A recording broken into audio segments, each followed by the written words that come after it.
I'd be willing to make a bet, a gentleman's bet, that if Kim Jong-un did an interview with, say, I don't know, Dave Rubin, he would be allowed to say basically anything. He could talk about how he wins all the elections fair and square in North Korea, how everyone loves him, it's all perfect, there's no corruption, gulags don't exist, and there's no suppression of people's rights, none of that. YouTube would have no problem with him saying literally whatever he wanted to say. I mean, obviously, if he made direct threats against the person, take him down. But I bet if he also started talking about how, making claims about war and their missile tests and just lying, YouTube wouldn't care. If Donald Trump comes out and says things, you may have seen Dave Rubin interview him. He just has these huge bleeps, and he's like, you're going to have to go off platform to watch because they'll actually just take down the video. It's strange how that works. And joining, we've got a couple different guests today. Of course, we have China Uncensored joining, and we've had you guys before, so thanks for coming back. But we have a special guest, North Korean defector, who actually just told me that the woke are crazier than North Korea was. Yeah. Wow. So Yeonmi Park is here. So we'll learn all about your story, and we'll have a general conversation about the region and North Korea. Do you want to just briefly introduce yourself? Yeah. Where do I even look at? So many people to look Name, at. where you're from, and why you Okay. left. So my name is Yeonmi Park. I was born in North Korea, northern part. I escaped in 2007 into China after 2 years of slavery in China. Unfortunately, I had to cross the Gobi Desert to Mongolia by walking. Wow. Then in 2009, that's where I flew to South Korea from Mongolia. Wow. And I came to America in 2016 earlier to go to Columbia University in New York. Wow. Yeah. Suffice to say, it's really nice in America. Huh? America's great. We have our problems. Oh yeah, massive problems. Wow. Well, I definitely want to hear about this and the comparison between what's happening in America and obviously the hardships you've gone through. And of course, we got China Uncensored. Shelly, Start with Shelly or Chris? Whoever wants to introduce themselves. And I'm Shelly. I'm the humor ninja for China Uncensored. And I'm Chris. I host China Uncensored and America Uncovered. right on. Yeah. So we have a lot to talk about, I guess. How about we just talk about North Korea? We'll start with that. What about it? How is it? I remember seeing this video before. Actually, I'm forgetting my place here, guys. You got to smash the like button. You got to go to timcast.com. Yes. You got to become a member and subscribe to all of our content because we have a bunch of awesome content coming up in the future. We are going to be doing another vlog tomorrow at Cast Castle. Plus, we've got the paranormal show beginning and some stuff about searching for lost Confederate gold is on the list. So, yeah. Go to timcast.com. Like, share, subscribe. It's Friday. We chill on Friday, and we're going to have some conversation. So let's just get into the conversation. So I saw this video that went viral that claimed reportedly it was made in North Korea talking about homelessness in the United States. Yeah. And it was saying, like, look how bad it is in America with all these people who don't have homes, and North Korea isn't like that. Yeah. So I guess we'll just starting with this, right? How clearly there's an internal view of North Korea and a view that people there have of the United States. And then from that, your experience, So how about I just start over and say, what was it like growing up in North Korea? Why did you want to leave? So North Korea, almost like when I describe it, it's not like even different country. It's like a different planet. Wow. Right? They don't, in this 21st century, they don't have electricity. Right? And if you look at the satellite photos, it's the darkest place on Earth, like literally. So I say, like, we have Earth Day every day in North Korea. Very good for the environment. And we don't even know what internet is. Like, people have no clue, right? And they don't have any outside information. So North Korea, literally, calendar begins when Kim Il-sung was born, not when the Jesus Christ was born. Right. And they don't even tell us that we are Asians. They say, you are Kim Il-sung race. Really? Yeah. Wow. That's the racism or at the highest. So they do not let you know what the outside world look like. And I didn't even not know Africa, different continents. I never seen the map of the world. Wow. All I knew was North Korea, Americans, but they say American bastards. That's like a one word. Really? Yeah. So how did you know that you had it bad, or how did you know that you wanted to leave? I did not know I had it bad. because I remember they were showing us these footages of Americans and showing the homeless people, right? And they look at America, there's no birds because everybody ate all the birds. That's what I heard that. Yeah. We didn't though. Yeah. Actually, that's not completely untrue. What was it? The passenger pigeon? Do you guys know this? Yeah. They used to extinct. go out with nets and just catch pigeons and then eat them, and they drove it to extinction. Interesting. So that actually happened. But we do have a lot of birds, and there's pigeons everywhere. Yeah. Like there's pigeons on boats. you know? Exactly. Yeah. So what happened? And they show they cannot like eat the snow because they are so hungry. Basically, they are describing what we are having in North Korea, and then in schools like that, like they say there are 4 American bastards. You kill 2 American bastards. Then how many American bastards left to care? Then as a younger, you said 2 American bastards. So even though when they teach you math, it has to be propaganda. Interesting. Everything has to relate to one thing: is brainwashing us. Wow. So North Korea is actually apparently is a religion. It's a kingdom, right? Yeah. Kim Il Sung's parents were Christians, so he copied the Bible. Said, "I'm a God. I love you so much, so I'm giving you my son Kim Jong Il. His body dies, but no, his like spirit's with us forever.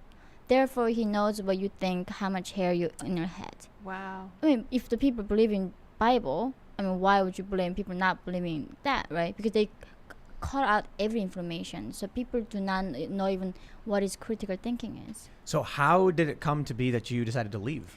Hunger. I was Wow. 13 years old. I was luckily by then I was living in this border town, and at nighttime I could see lights coming from China, and I was thinking, maybe if I go build a light store, I might find something to eat. Wow. I did an interview with some New Zealanders who rode motorcycles through North Korea into South Korea. Did you ever hear of them? No. So they organized what these individuals wanted to do was travel they wanted to ride motorcycles along famous routes. So they did like the Silk Road, they did the coast of South America, and then they wanted to do through North Korea into South Korea, but there's no real roads to do it through, so it's very difficult. But they were telling me how when they went through there, they were saying like, this is what they explained to me.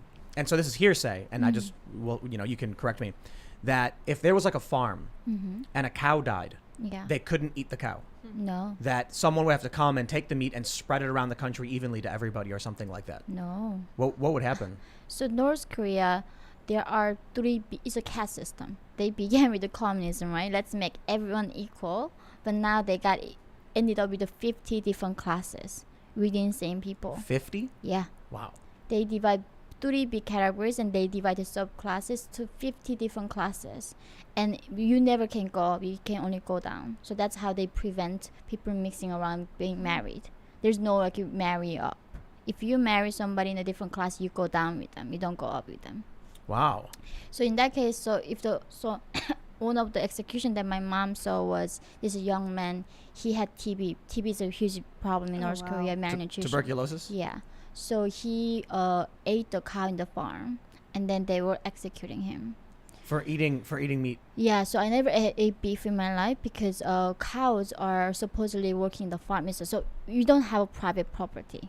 Nobody can own anything. We cannot own cows. We cannot own cars, house, nothing we can own. Right? It's a communism. So you own nothing, and you must be very happy. Yeah. Yeah, that great reset looks Exactly. better every day, doesn't it? Yeah, really. It Tell us completely about our frees future. you. Yeah. Yeah. So liberation. You own nothing. Yeah. So if the cow dies, of course the officials gotta come and take it for them.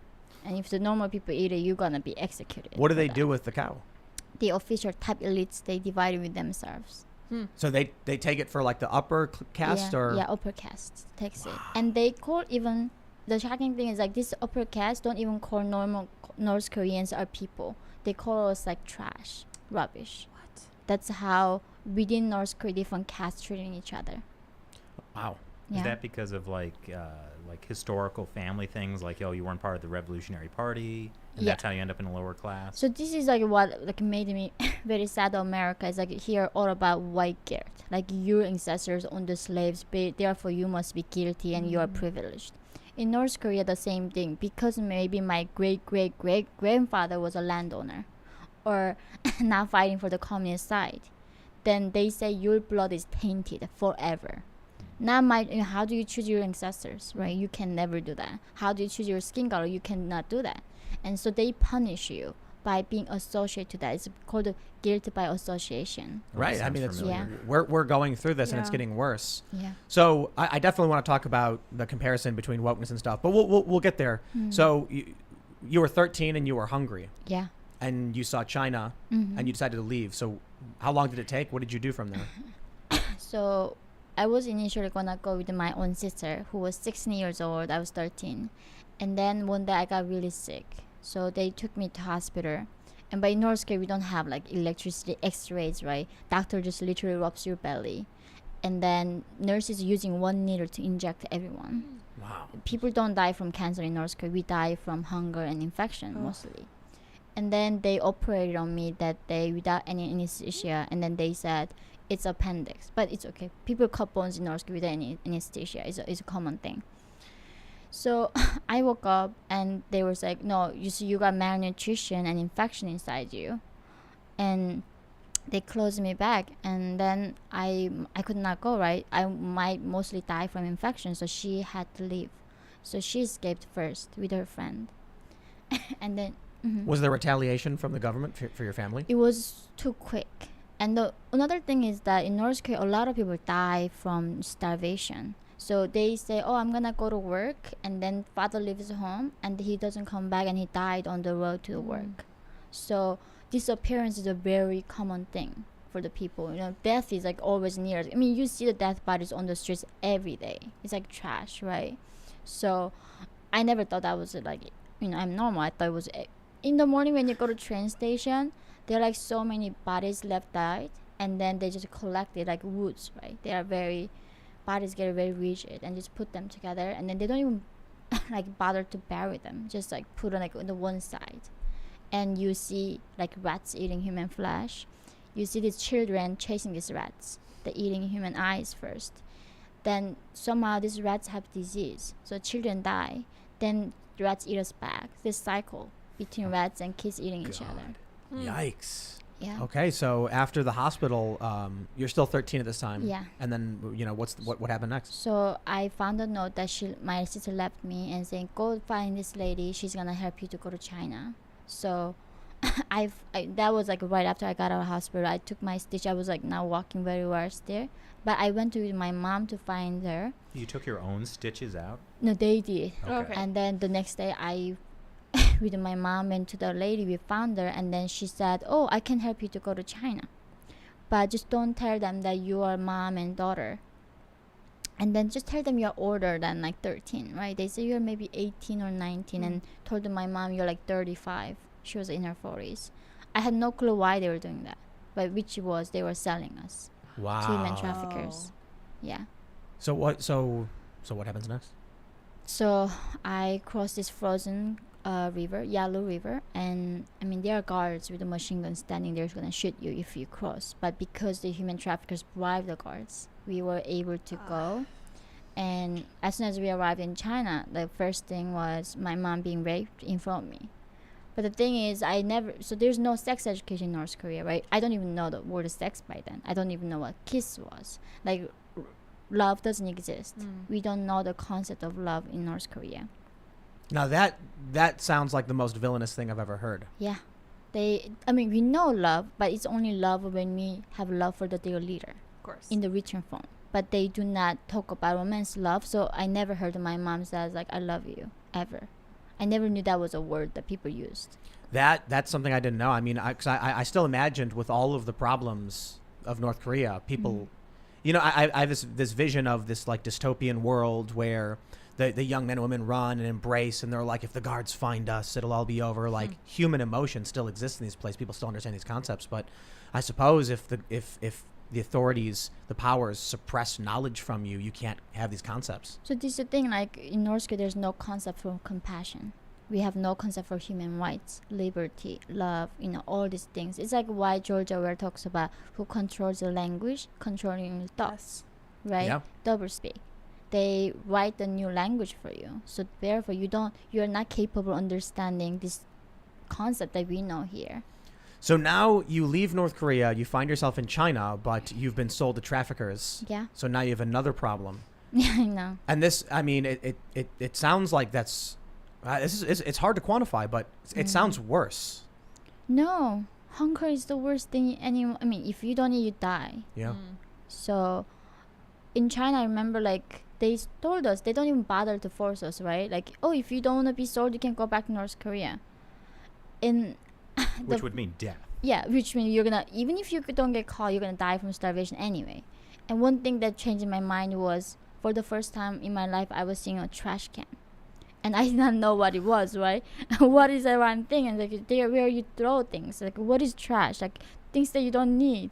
Like, what do you mean you have things to throw away? Need it? Oh my gosh. That's when I was like, I told my mom I want to stay, and they sold my mom for less than $100 in 21st century. So you were Uh, separated from your mom then? Yeah, and they sold me for less than $300, and like, because I was virgin, and that was something valuable in China. So that's how I got separated from everybody and became alone. So then, how long were you in the situation for? Almost 2 years. Yeah. And that's when I brought my mom to me. I made a deal with a human trafficker who bought me, and I was gonna kill myself, but he said, oh, if you become my mistress, I'm gonna help you to get your family. So I did, and then he brought my mom back from a farmer that he sold, and he brought my sick father from North Korea. Oh wow. So he then brought your father and your mother into China, Yeah. or your, Yeah, your mom was in was in China, but China. your dad then came. Yeah. And so what happens next? You know, we'll make our way to how you made it to America. You know. Yeah, I know. It's a long journey. But my father had this colon cancer he got from the prison camp. And he passed away before the Beijing Olympic in 2008. I remember the world was celebrating. But like North Koreans, you have to be invisible. You're always scared to get caught by the authorities. So he passed away. I buried his ashes around 3 a.m. in the middle of the mountain. I was 14 years old. And then 1 year later, we met a missionaries from South Korea.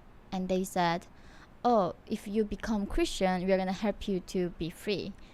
And then I was thinking, like, why do I have to keep believing in something to be saved? But, you know, you're so desperate. That didn't matter. Even if they told me, you got to believe in water, I'm going to believe in the rock, water, whatever it was. So I became Christian. I proved my faith to them. And they told us, we got to walk across the Gobi Desert. And then if you're lucky enough not to die from the cold, because it was minus 40 degrees in February in the middle of desert. And then if we don't get caught by the guards, then we might survive. So I don't know the probability of making that journey. And now nobody going that Mongolia route. It's too risky, so nobody does it. So then you went the Mongolia route. Where did you end up after that? So after Mongolia, we were in the detention center several months. And then they bring in Mongolia? They were moving around. And then they brought us to South Korea. Then they make us go through this insane process of screening. Like they check if you're a spy or not. Are you actually North Korean or not? And then they put us in this training 3-month program and tell us that Americans are not bastards. South Korea is not colonized by America. Like, you know, they tell us what, like bank. Tell me ATM machine, and I literally thought somebody inside the machine give me money, right? Wow. Never seen Nice. such a thing. And in North Korea, we don't know what bank is. So just tell us how to take a subway. Like, tell us like we're like babies. We're adults, but babies. Never seen anything like this. When you first got out of North Korea, were you surprised by the kind of foods that they had in China? Yeah, it Well- was shocking. Like, yeah, describe your experience. What was like the first thing you had, or what was the most shocking thing about it? But the thing is, you think when you're starving like that and go out, you think you're gonna eat a lot, but your stomach is not used to Yeah. this oily, fatty food. So I remember I was throwing up constantly, and I get, because I never seen this many cars and buildings in my life. North Korea, 90-70% roads are not paved, and only of them are in Pyongyang too. So never seen a traffic, and never seen a like crosswalk, right? So I mean, but the thing is also, I lost everything by the time when I was in China. Like I was a slave, so it wasn't I could enjoy anything there. I was every Right. day was a survivor. I remember like every day I felt like I lived 1,000 years today. Every day I goes by, and before I go to sleep, I put on my shoes on. Always have to look for the exit. When the police comes, where do I run? Where do I jump? So ready to run every single day. Like you live like that. So now you've made it to South Korea. They put you through this screening. They want to make sure you're not a spy. But was there a point where they finally opened the doors and said, freedom is yours? Yeah, What was that like? scary. It was so painful, so Painful. scary. Yeah, I mean, like I remember they said like, for the first time, like, so introduce yourself. And in North Korea, we don't say I, like we don't allowed to say I. We say like we like water, even though when I said, because that's how. Like the meme. It's not a meme. It's No, actually. no. There's a joke where we make fun of communists by replacing the letter I with we. Or Oh yeah, our. they totally do that. Wow. Really? Yeah. Wow. And then like nobody asks you what do you think in North Korea, right? So they tell you your favorite color is red because of revolutionary color. Your favorite country is North Korea because course. your favorite food is this, right? So now in South Korea they say, oh, if you don't know, just tell us your favorite color. It's like, what the heck is that? Do I suppose know what's my favorite color? So thinking for yourself was something not trained. It was hurting my brain. It was so painful. I literally saying, being free is not easy. Like if I was guaranteed that I'm gonna have frozen like enough potato, if I go back to North Korea, I would go back. Wow. Wow. Yeah. Really? It was hard. So like if you could have survived, you would have chosen to go back? yeah, Like in with the, food? for sure in the beginning, yeah. In several years time, I would have gone back. It was very painful to be free. But you learned, you figured it out, you adapted. Yeah, I adapted. I learned like what freedom was. You know, for me to learn freedom was like responsibility, and once I made that connection, it became like more manageable, right? But it's scary. Like in North Korea, when you're born, your life is determined for before you're born, based on your class, your parents, everything. So, what do you mean you choose your own major, right? Like they say, what school do you want to go to? I don't know. So what major do you want to do? What do you want to do with your life? I'm like, do I have to know? Right. Can just somebody tell me what to do? I'm very good at like being followed. It seems like we're seeing this transformation in the United States where young people want exactly that. They want to be told what to do. Yeah. They want the government to do it for them, or they've gone. A lot of young people, especially the millennial generation, so not so young anymore. In like my life, I was always told you have to go to school, you have to go to college, you have to do these things, and everyone kept trying to tell me what I was supposed to do. And for me, I was no, I'm not going to do it. But a lot of people I know went to college and just did what they were told. Right. When they get out of college, they ask, now tell me what to do. Yeah. So they're not used to being out there in the wilderness on their own. And of course, this is very, very, very different from, say, North Korea. Yeah. But it's part of this shift, I suppose, Yeah. where we used to be. I mean, Americans are fairly obstinate. You know, don't tell me what to do, I'll do what I want. But we're starting to see that shift now. So we're really close to getting into modern politics. But so I'll just ask you this. So how did you end up, you know, so you're adapting to South Korea. At what point did you decide, now I'm going to make an even bigger journey and choose for myself to go to America? Oh, so I invited to a conference that was in Ireland, you know, Dublin, and it was a free conference. So they wanted to. It's like a youth leaders, like a leadership conference. Every country participates. Cool. So they asked North Korea. They called up North Korea embassy in London. Would you send a delegation from North Korea? And then they said we only can send 3 because we have to spy on each other. So Right. 2 is a lot easier to run, but 3, like you watching her, I'm watching her, we are watching Wow. everybody, right? So it's like we only can send 3, and they're like, okay, how about we sponsor 2, you sponsor 1, and like they said no. So they were like, okay, we're gonna bring these defectors then, because it's cheaper for them. Very great. practical. So they invited me for free, and then I decided to be a speaker. I applied to be a speaker. It was very hard to become a speaker, and the speech that I gave became very, very viral. And I was in the university in South Korea, so that led me to write a book. And Penguin Random House was in New York, so they brought me to write a book in New York. And then I wanted to continue my education, and they told me there was a school at Columbia was in New York. So So here you are. yeah, that's how I'm here. So the interesting thing, I suppose, now is that you come here, you go to college. The current culture war in the United States is there's a very negative depiction of colleges, that they're embracing critical theory, Marxist ideology, and wokeness sounds Like there's similar aspects to what you experienced with the ideology being, told what you can and can't like and things like that. Not identical, obviously, but well, before the show, you said that the woke was crazier. Yeah. I think that's what I said, like with the Fox News, like North Korea is not even this nuts. This is, where do I even begin? But, it just, entire 4 years, I was, so in North Korea, by the time when I was born, the revolution happened such a long time ago. People are not passionate believers of communism, right? Collectivism. They just, so much fear, if you don't, you get executed. So you have to do it.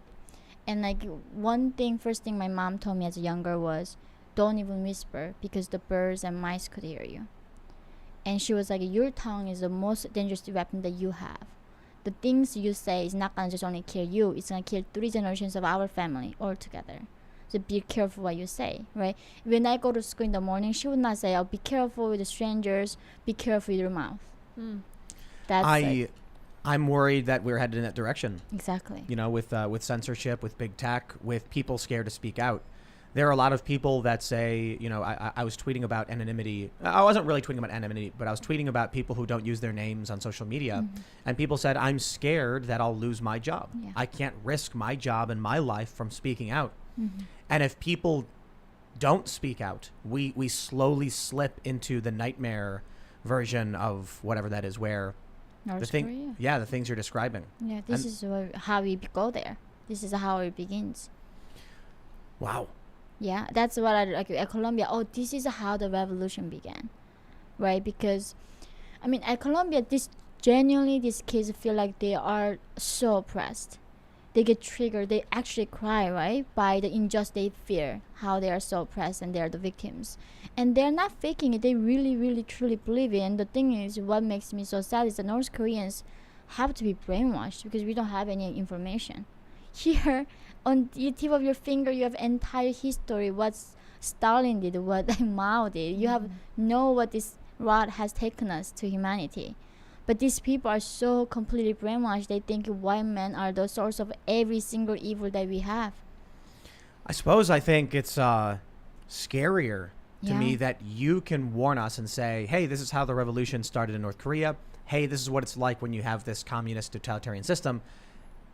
And no matter how many times we scream it, there are a lot of people in this country that reject the idea that your warnings matter, and they actively pursue these situations. I suppose they think they'll be like the higher caste, maybe, those who live in Pyongyang. They have paved roads. Yeah. They have electricity. Yeah. But they'll probably just end up being the farmers in the outskirts who are executed for speaking out improperly. Oh, yeah. They get so much purges in Pyongyang. So I think... Wow. But the thing is, North Korea designed starvation, right? It's like a Hunger Games. There are 13 districts and there's a capital. Right. On purpose, Kim Jong-un starves us. Like the other week, Kim Jong-un admitted that 11 million North Koreans are severely malnourished. He never did that before, but now he doesn't bother hiding it. We have almost 60% of the population are severely malnourished. Why is he doing that? Because one missile test that he does, he can feed 25 million North Koreans for an entire year. From 2017, he did 40 tests. Why? So if we just cut down few tests, nobody have to die in North Korea. Why? I don't. So this is what I can't understand, and maybe you'll have some insight, having obviously been from the country. Wouldn't it be better for the party, for Kim Jong Un, for his close circle? Wouldn't they be wealthier if North Korea was successful and prosperous, with a well-fed population, with new technologies and electricity? Wouldn't he live better and safer? No, but then he cannot be a god, right? Right now, you think about it. When you're full, then you are starting to think about meaning of life. You can think about philosophy, music, art, right? But when North Koreans, every day, they don't care what's going on. Am I gonna be able to find the next meal or not? Am I gonna make it tonight or not? That's all they care. So people, entire population is dedicated to surviving. So now Kim Jong has no internal challenges. It's not like other countries. There's internal any there's no one single dissident in North Korea. Have you ever heard that? There's house arrest. No. What's his goal? What does he want? Wasn't he educated in the West? In Switzerland, Yeah. it's a psychopath. He knows how humans should be treated. That's the thing. He's a psychopath. He knows how people should supposed to be treated, but he doesn't. Right? He goes there. He thinks he's a god. I think so. because a lot of people who met him when they're younger, they call him like little general, right? Yeah. Like, so everybody's like below him. So I do think he's just completely himself brainwashed that he's God. So do you think the U.S. is? I mean, the U.S. is massive. How many people do we know the population of North Korea, In America, or the population of North Korea? oh, Is there 25 million. 25 million? Yeah. So I mean, the U.S. has about 10 times the population. Mhm. It seems far fetched, I suppose, or maybe people just believe it can't happen here. But do you think that what you're seeing in the U.S. will bring us to a situation like North Korea? I mean, right now I'm living in Chicago. Yeah, I mean, Chicago is a war zone. You cannot even walk out during the middle of the day in the downtown where there's police cars right there. People commit crime, and this, as I mean, you said, system is broke. Like literally during the lootings, right? Police standing there, and this guy's destroying Nike store on the Magnificent Mile. And why don't you arrest them? And then my friend said, like, why don't you arrest them? And then he's like, I know who to arrest. And this guy just started shooting at him. Whoa! Police is right there, and he had to run for his life. He has a video. I'm not joking. Like, oh my gosh, he was started shooting at him, and police just standing there, nothing. Are you familiar with the red salute? No.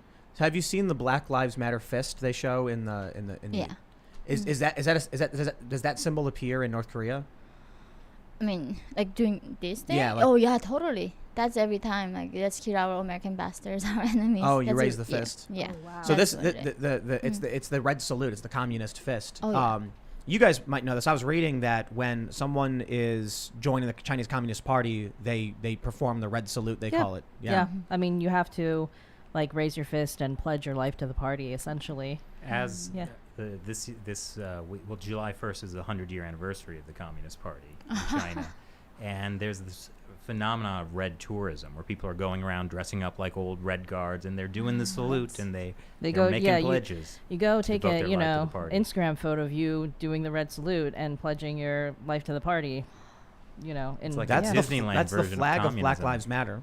Mm. It's the symbol Twitter used for Juneteenth, Yep. Yeah. Yeah. and they say it's the Black Power fist, and I'm like, yeah, I guess the Roman salute, which the Nazis used, is the white power fist, like, or salute, whatever. It doesn't matter to me. I mean, these are salutes to the ideology, and it's oppressive, and I don't want to be alarmist Yeah. by saying, oh, it's clearly happening here, but you look at the embassies flying these flags, the U.S. embassies now using the symbolism. You see people marching through the street in defiance of edict from governors when they did the lockdowns, and they're performing the red salute. They give it a different name, but it's the same symbol, the same flag. The people who are organizing Black Lives Matter say they are trained Marxists, or at least some of them do. And critical race theory, which is the big battle in the culture war right now, is literally rooted in critical theory from the traditional Marxist school of thought. And they try and deny it.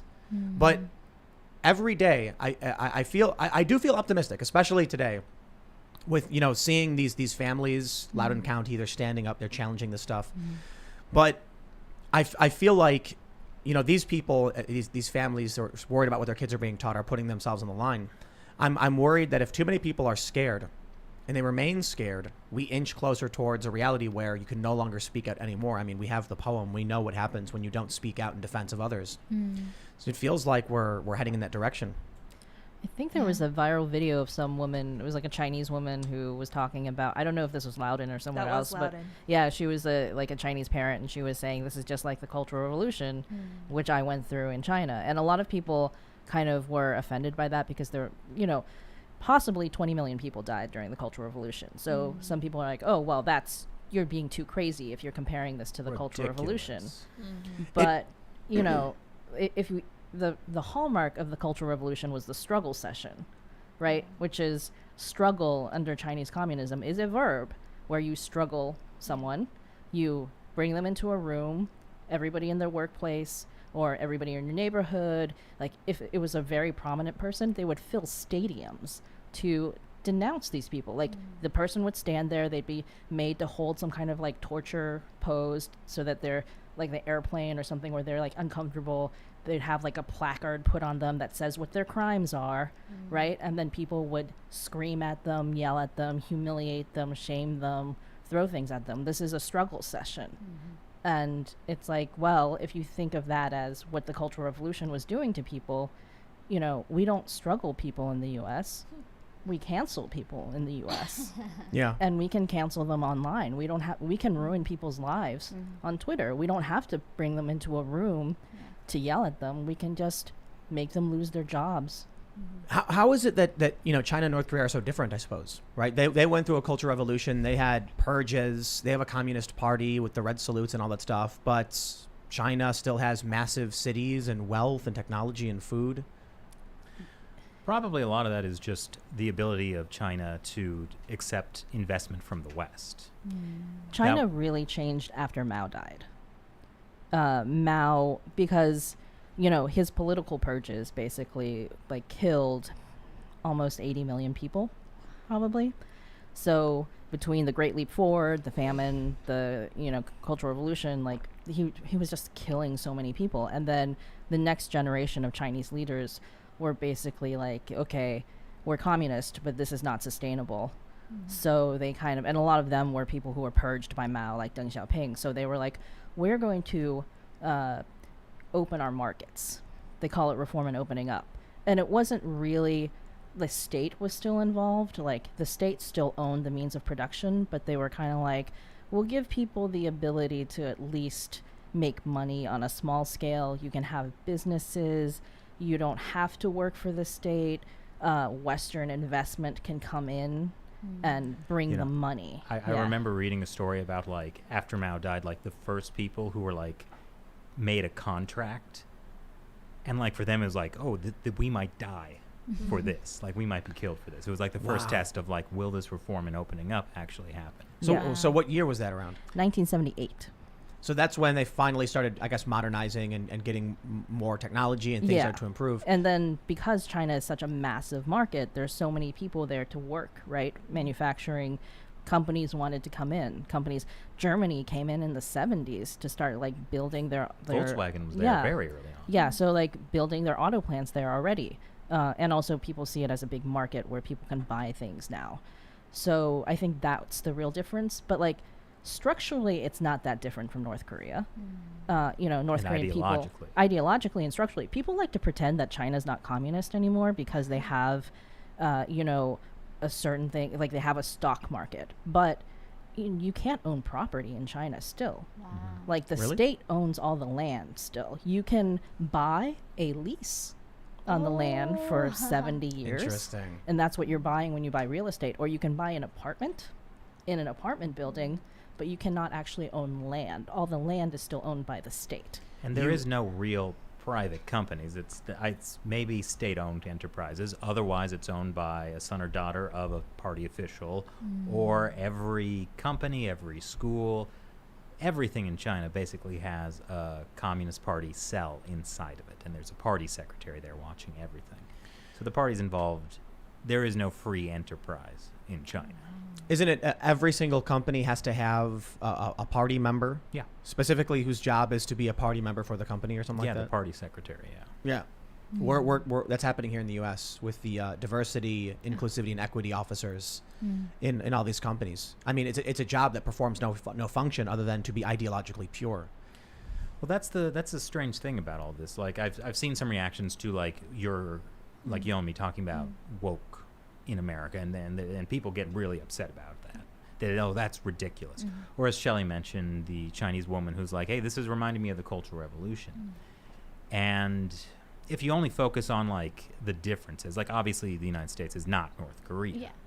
but somehow those societies became the way they were. There is an evolution that happens, and I think the problem is people don't realize or understand what Marxism is. They don't understand what communism is. Like, what is the problem of trying to create an equal society? What's the problem of trying to teach people about slavery? That's not bad. So why are you saying that this is like the Cultural Revolution? I think every example of the path to the utopia turned out to be a path to hell. Yeah. By design. Yeah. Right. Well, you know what I think happens I think there's I know a lot of these activists on the left, and they're very utopian. They're very optimistic, idealistic, and they're like, we can create this beautiful utopia so long as we all just agree on how things work. Well, it starts with 10 people, them and their friends, and they all say, hey, I work today and I'm going to share with you my bounty. And they say, thank you very much. I did the dishes for you. And then it goes up to 20 people. But then one person says, I'm not going to share with you my pizza. I made this pizza myself. It's only enough for me. I'm starving. I'm hungry. And they say, okay, this person's got to go. Because no matter what we say, they won't agree with us. When it scales up to a certain point and you have, you're now locked to borders of a country, and you can't just say, we're going to leave and do our own thing. Well, then what happens is they say, we have this really great utopia, except for those people. Well, what do we do with them? Guess you got to get rid of them. And what ends up happening every single time? They get rid of them. And there are people who will argue with that, but that basically is what it says in the Communist Manifesto, that to create this equal utopian society, you have to overthrow all pre-existing social conditions, like the family, like religion. Well, what happens if somebody doesn't want to give up their religion? What if somebody likes their family? What if they like private property? This is why I wonder about, North Korea. You're saying that you don't have these concepts. You don't understand love and things like that. The color thing was amazing. Like that's something that kindergartners have. You learn your colors. What's your favorite color? Yeah, which one just do you... And I remember being a little kid, and they have a bunch of colors, and they're like, which one is your favorite? And I'm like, I don't know. I said green. You know why? Because my birthday's in March, and the calendar for March was always green. That's funny. So I just said green. Like, they just left it upon me as a child who had no real understanding of what it meant to have a favorite color to just say it. Yeah. And I was like, green. Clearly, green is not my favorite color today. And you bring a good point about that is like a lot of the problem people have with like this critical race theory stuff that's going around, especially when it's being taught through like K through 12, like whatever it is as a university subject, you're a college student, you're a fully foreign person. But like if you're talking in kindergarten, you don't even have a real sense of your own self-identity, and yet you're already being put into these classes. See, what's interesting, technically, they aren't teaching critical race theory because they're arguing, we don't bring up the literature of race and policy. Yeah. What they're doing is they're teaching the core thesis of critical race theory within other subjects. Yep. So imagine, here's the way I described it. Imagine if a bunch of parents decided that the new math curriculum would be something like, here's a math problem a child encounters. Jeremiah has 10 Bibles. In order to worship the Lord properly, he must distribute 7 of them to his neighbors. If he doesn't, he will burn in hell. How many Bibles does he have after he distributes the ones the Lord requires? Like, if that was an actual math problem in schools, parents would be like, yo, like, what? No, they're not teaching the Bible. They're not teaching Christianity. No, what are you talking about? No, we've never mentioned scripture. Nobody's reading from the Bible. You're crazy. And then you look at the math problem. You're like, this is just this whole thing. So they're finding subversive ways to indoctrinate kids, but it's also incorporated in their policies. And the scary thing is it's become inherent now, where you have these schools that don't even recognize they exist in this alternate reality. It's normal to them. That's where it starts. Like you mentioned, these countries all ended up these ways. That's what I find truly interesting. So obviously a lot of people know that I'm part Korean. And because Tim Pool is mixed race, like a meme. I say it all the time because we're talking about race policy and identitarianism. But actually, my great grandfather is from a city in the north. At the time, there was no north. So for my family leaving Korea, coming to the United States, and all that stuff, these concepts of a north and a south and this conflict didn't exist at the time. Something happened where all of a sudden, the city where my great grandfather is worlds apart from the city where my great grandmother was from. And I think my great grandmother was from Seoul, and my great grandfather was from Haeju. Yes. Yeah. Now, I mean, at the time, they were probably identical in many ways, like same culture, same language, same history. Now they're just absolutely different. Oh yeah. I'd imagine the people in the north, like you mentioned, they think they have this God, they have this new religion. The history is changed. Yeah. Something happened to make it that way. And now that impacts, even me and other people whose history sort of stops at these conflicts. The historical revisionism that's happening in the United States is what scares me, and that's why I kind of, related to these circumstances. I mean, North Korea also had like a speed run at this in a certain way because it was the Soviet Union after World War II that got North Korea, right? Like the treaty was we split it along the 38th parallel, that the Western democracies, they get South Korea, Russia, the Soviet Union gets North Korea. So you guys kind of had like a crash course in this, in a certain sense, where like, you know, now suddenly Kim Il-sung is put in, and he's like taking Soviet stuff and then using it to build his own identity cult and all this stuff. So it's kind of crazy to look at North Korea too, because this is like the you know, like the super powered version of what happens. I mean, the thing is, like, what shocks me about North Korea, they began like communism, right? Promising, oh, I'm gonna give you free healthcare, free education, free housing, free everything. I mean, nothing is free, but they say everything is free.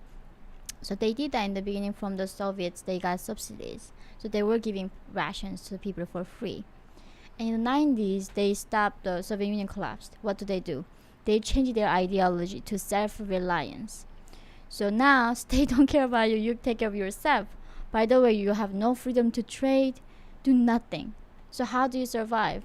So that's why like 30 million people died in the 90s in the northern parts. If you secretly grew a tomato plant or something in your base, and like you hid it in your house, would they execute you if they found it? No, I mean if you hide it really well. Yeah, like let's say you're starving, Yeah. so you secretly grow some plants. It's okay. It's okay. Yeah. Yeah. You're allowed to grow your own food, or No, we cannot own the land. It's collectivism. We Right. work collectively in the farm, and then the government takes 80%, and 20% is divided between the government officials, and then they just normally just don't give you anything. it's like the stupidest thing I've ever heard, to be honest. Like it's an inefficient way to run a system is. to even benefit themselves. Like, I think this is why China was like, hey, let's take investment. We want to be rich and successful. Now there's more Chinese millionaires than there are American millionaires. They've made themselves wealthy and powerful. Mm-hmm. Why doesn't North Korea do it? I think just Kim Jong too scared. He's very scared, and all he needs is nukes, right? So he doesn't want to change any. He's comfortable. I mean, he's been so good at this. Why would he change anything, right? They've been so successful at this for almost 80 years. They've been doing this. And I think even Kim Jong-un is a victim of the same brainwashing at this point. Yeah. Certainly he's in charge and he understands it more and knows more than regular people. He was educated in the West, but he was also very much indoctrinated. Yeah. You have to run this country, you have to be in charge. Right. And so his worldview is now a product of their own manipulation. Yeah. It's kind of crazy because I'm sure Kim Il-sung had an understanding of global affairs and world politics. He probably understood, you know, He was Marxist. He was Leninist. for sure. Yeah. I'm sure but he knew about Russia. He knew about the yeah. world. Yeah. And then he told everyone he was God. Yeah. And then his son was in the 70s trying to be nice to his father because he had a lot of concubines and sons, right? So there's a competition of the Game of Thrones. Remember Kim Jong killed his half brother in Malaysia? Literally, they are killing each other to get there. So he was saying in the 70s, oh, I want to get this throne from my father, so now I'm going to make him God. So he did all propaganda, making him, Kim can move the mountains, knows what you think, like everything began there. So what are the circumstances keeping North Korea as it is? Certainly there's external pressure for them to change their ways, open up, free their people. But my understanding is like China is very defensive. China likes North Korea as sort of like this problem that the rest of the world needs to come to China to work on. They're A crazy guy with the nukes, and only we can negotiate. yeah, Huh? like if you have to talk to us, and it actually ties a lot into sort of China's internal political struggles as well, because certain factions within China were the ones working with the Kim family. Other factions did not. So yeah, It's leverage for them. Yeah, it's leverage. And it's definitely makes China look better. It really does. Yeah. Well, like hearing a story where you say that you felt being a slave in China was better because at least you had food. But the thing is, what shocks me is in America, like these people talking about slavery that happened hundreds of years ago. Right. This is happening right now when we are sitting down. Do you know during the COVID time, if you go to Baidu, the Chinese Google, you get North Korean girls for $900. You order them in. And this is happening and nobody in mainstream. Like Michelle Obama has no problem standing up for girls that are captured by ISIS or Boko Haram. Where is any public figure in the mainstream standing up for these girls? Right now, there are 300,000 North Korean refugees in China hiding, and most of them are women, and most of them are trafficked. So we have actual modern day slaves existing. China has a huge human trafficking problem. Yeah. Because the one-child policy screwed up So their 30 million, population. yeah, 30 30 million more million men. men cannot find wives. So where do these women being bought by these 30 million men who cannot afford wives in China? Wow. Are there organizations that buy the women to then free them and get them to other countries? We do that. I work with a lot of nonprofits. We do rescue work, but it's become so hard during the COVID. Oh yeah. So, but the thing is, it's, now in America right now, there is only over 200 North Koreans made it to America for during the last 75 years. Yikes. Yeah. For you to come from South Korea to the United States, was it difficult? I came as a South Korean. So you just walked right in. Yeah, but then I had to get a visa. I mean, I came legally. Yeah. Oh, right. Like Yeah. as a South Korean, you can just fly here on like without notice and get visa on entry, right? You get the electronic visa, but it's hard to get a working permit. Right, You can right. come as a tourist, but it's very hard to come as immigrant Yeah. from South Korea. Yeah. Yeah, it's actually fairly difficult, I think, for anybody Mm. to get a work visa in the United States. Yeah. I say relatively difficult, but I'm sure there's a lot of countries with a lot harder, especially with like Middle Eastern refugees into Europe. I've seen a lot of those stories. Mm. Yeah, so Japan is pretty closed off. yeah. I've heard people say that Japan is an ethno state, and I've heard other people say it's not. But I'm curious, what you guys think about that. I'm not an expert on Japan Mm-mm. outside of anime. Well, so I guess the difficult thing is I'd like to try and predict the future. I'd like to know, can we take we've made some of these statements like, oh, we can see what happened in North Korea, we can see how people behave, how they're scared to speak.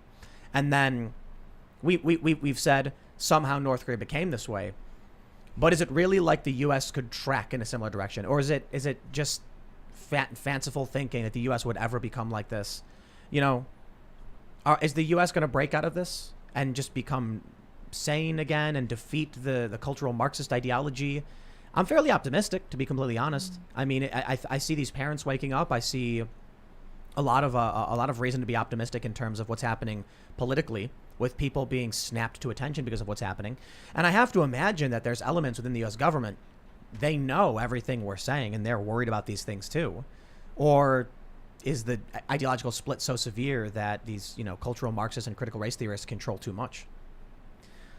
Well, I think with everything happening in schools, that was definitely overreach. Like once you start targeting people's kids, that's when people really freak out. That brings it to home.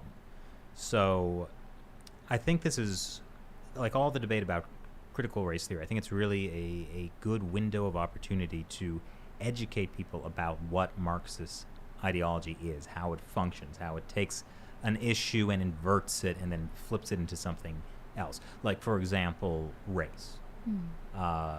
Decades ago, we as a country made a decision that, judging people by the color of their skin is wrong. That's racist. And now it's flipped. So it's like, oh, no, you should develop racial consciousness, I think is the term they use. You need to be able to look at people by race so you can properly sort them out based on their privilege and their oppressor status. That's creepy. It is. It's kind of the opposite of Taoism, actually. Yeah. I'm curious about war. We recently saw China send the most warships they've ever, warplanes, into the Taiwanese defense zone. And so there's this, obviously, one thing we mention often is Thucydides' trap. There's a very real fear that war will be happening soon. I'm wondering, before we start talking about China, though, the stuff that you see with North Korea, with the firing of the nuclear missiles, do you feel there's anything to that? Or is it just Kim Jong-un says, look at me, I'm a nuisance, give me free stuff, and there's not actually going to be any real conflict out of the nuclear weapons in North Korea? I think Kim Jong-un is very rational enough not to start a war with any country. He knows when he does that, he's going to be done, right? America not get him. So I don't think that can ever happen. But it just, I think Kim Jong-un's goal is waiting for the West to be weakened, right? For the West to be destabilized right now. There's so much internal problem America is so busy with themselves right now, not able to solve any problems like globally. Yeah. So it's a good thing for Kim Jong-un, right? He wants to beat America, and internally he just keep building capability with the missiles. So someday his dream might get that he might bomb America entirely. And I mean, his bombs can reach Hawaii, DC, I mean, Yeah. all, but bombing few cities he's not gonna win the war, right? He can attack, damage the USA, but not gonna win. But when America's so busy, he just keep doing his thing. If you were to try and fire a nuke or something, would China would stop them, right? China would be probably forced in a position where it would have to at least offer some kind of lip service about like that's bad, Yeah. because they don't want the rest of the world to turn against Mhm. China. Right. Because like if you are a country backing North Korea nuking some other country, that's bad PR. Yeah. Practically speaking, what they would do, China is worried about North Korea becoming a little too hot to handle, too Yeah. unwilling to listen to Beijing leadership. Mhm.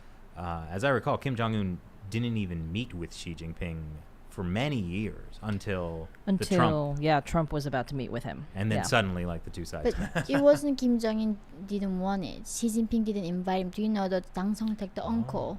Mhm. He was a Chinese guy. He was funded by China a lot. The uncle who got executed, right? Oh yeah. So when Kim Jong-un killed his uncle, China got so upset because they just did it independently. So Xi Jinping didn't invite him, didn't like accept him as a legitimate North Korean leader. But when he wants to meet Trump, of course China had like jumped before.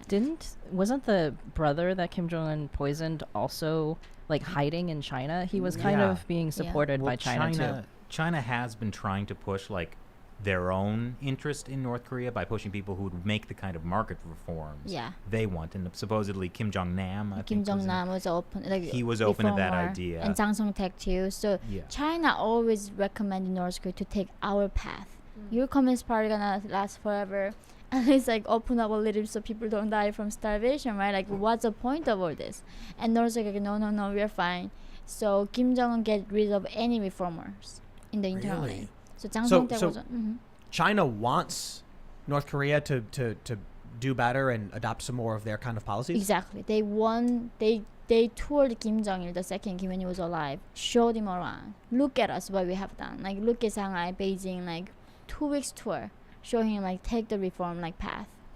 And then Kim Jong-il goes back, nope, we're gonna cutting it down, right? This might be a dark question, but why hasn't anybody just removed that lineage and just gotten rid of that family? I mean, certainly there are people, you mentioned they're hiding out in China. Even China's got interest in this. Does no one want to? I mean, look, people have tried to remove Castro, Saddam Hussein. The issue is China does not want a wave of North Korean refugees flooding into China.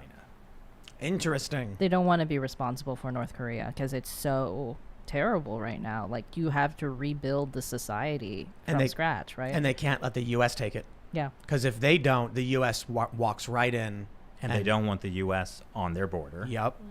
It's their buffer. Yeah. Yeah. So complicated and so horrifying because there are people here who need food and resources and just more importantly, opportunity. I mean, it sounds like if you got rid of the authoritarianism, these people would just thrive. Yeah. Do you know like North Koreans as a nation, one of the highest IQs in the world. So no wonder why they build these nukes. And North Korea is the only country can bully Biden, right? Biden's been trying to reach out to Kim Jong-un. Anytime, anywhere, without putting any concessions. I want to meet you and talk to you. Kim Jong-un would not return his call since Wow. February. Yeah. But Trump, Yeah, Trump was a tough guy. Kim Jong-un knew that he could not bully Trump. So whatever, he was sending the love letters to Trump, right? Please him. And Biden, like Kim Jong-un knows, like I can bully you whatever way I want to. well, I love it when Kim Jong-un called Trump a dotard. You know. Do you remember? Daughter? A dotard. Dotard, Dotard. yeah, we had yeah. to like search the word. What does that mean? Yeah. Old fumbling. Certainly that worked for Joe Biden. Yeah. But then Trump was like, I would never call him short and fat. Wow, that was our president. So, but how do you feel about, I'll tell you this. There were a lot of people who are in this country don't like Trump. And like clockwork, they were all extremely critical of Trump for meeting with Kim Jong-un and just meeting him with him in general. I looked at that when Trump crossed the DMZ into North Korea with no security. I thought that was tremendous. But what's your thought? Back then, I was more like seeing it black and white. Like, you don't just sit down with the modern day Hitler and then treating him like a modern, like actual leader of the country. Like, North Korean people didn't choose Kim Jong-un to represent us. He was a dictator, right?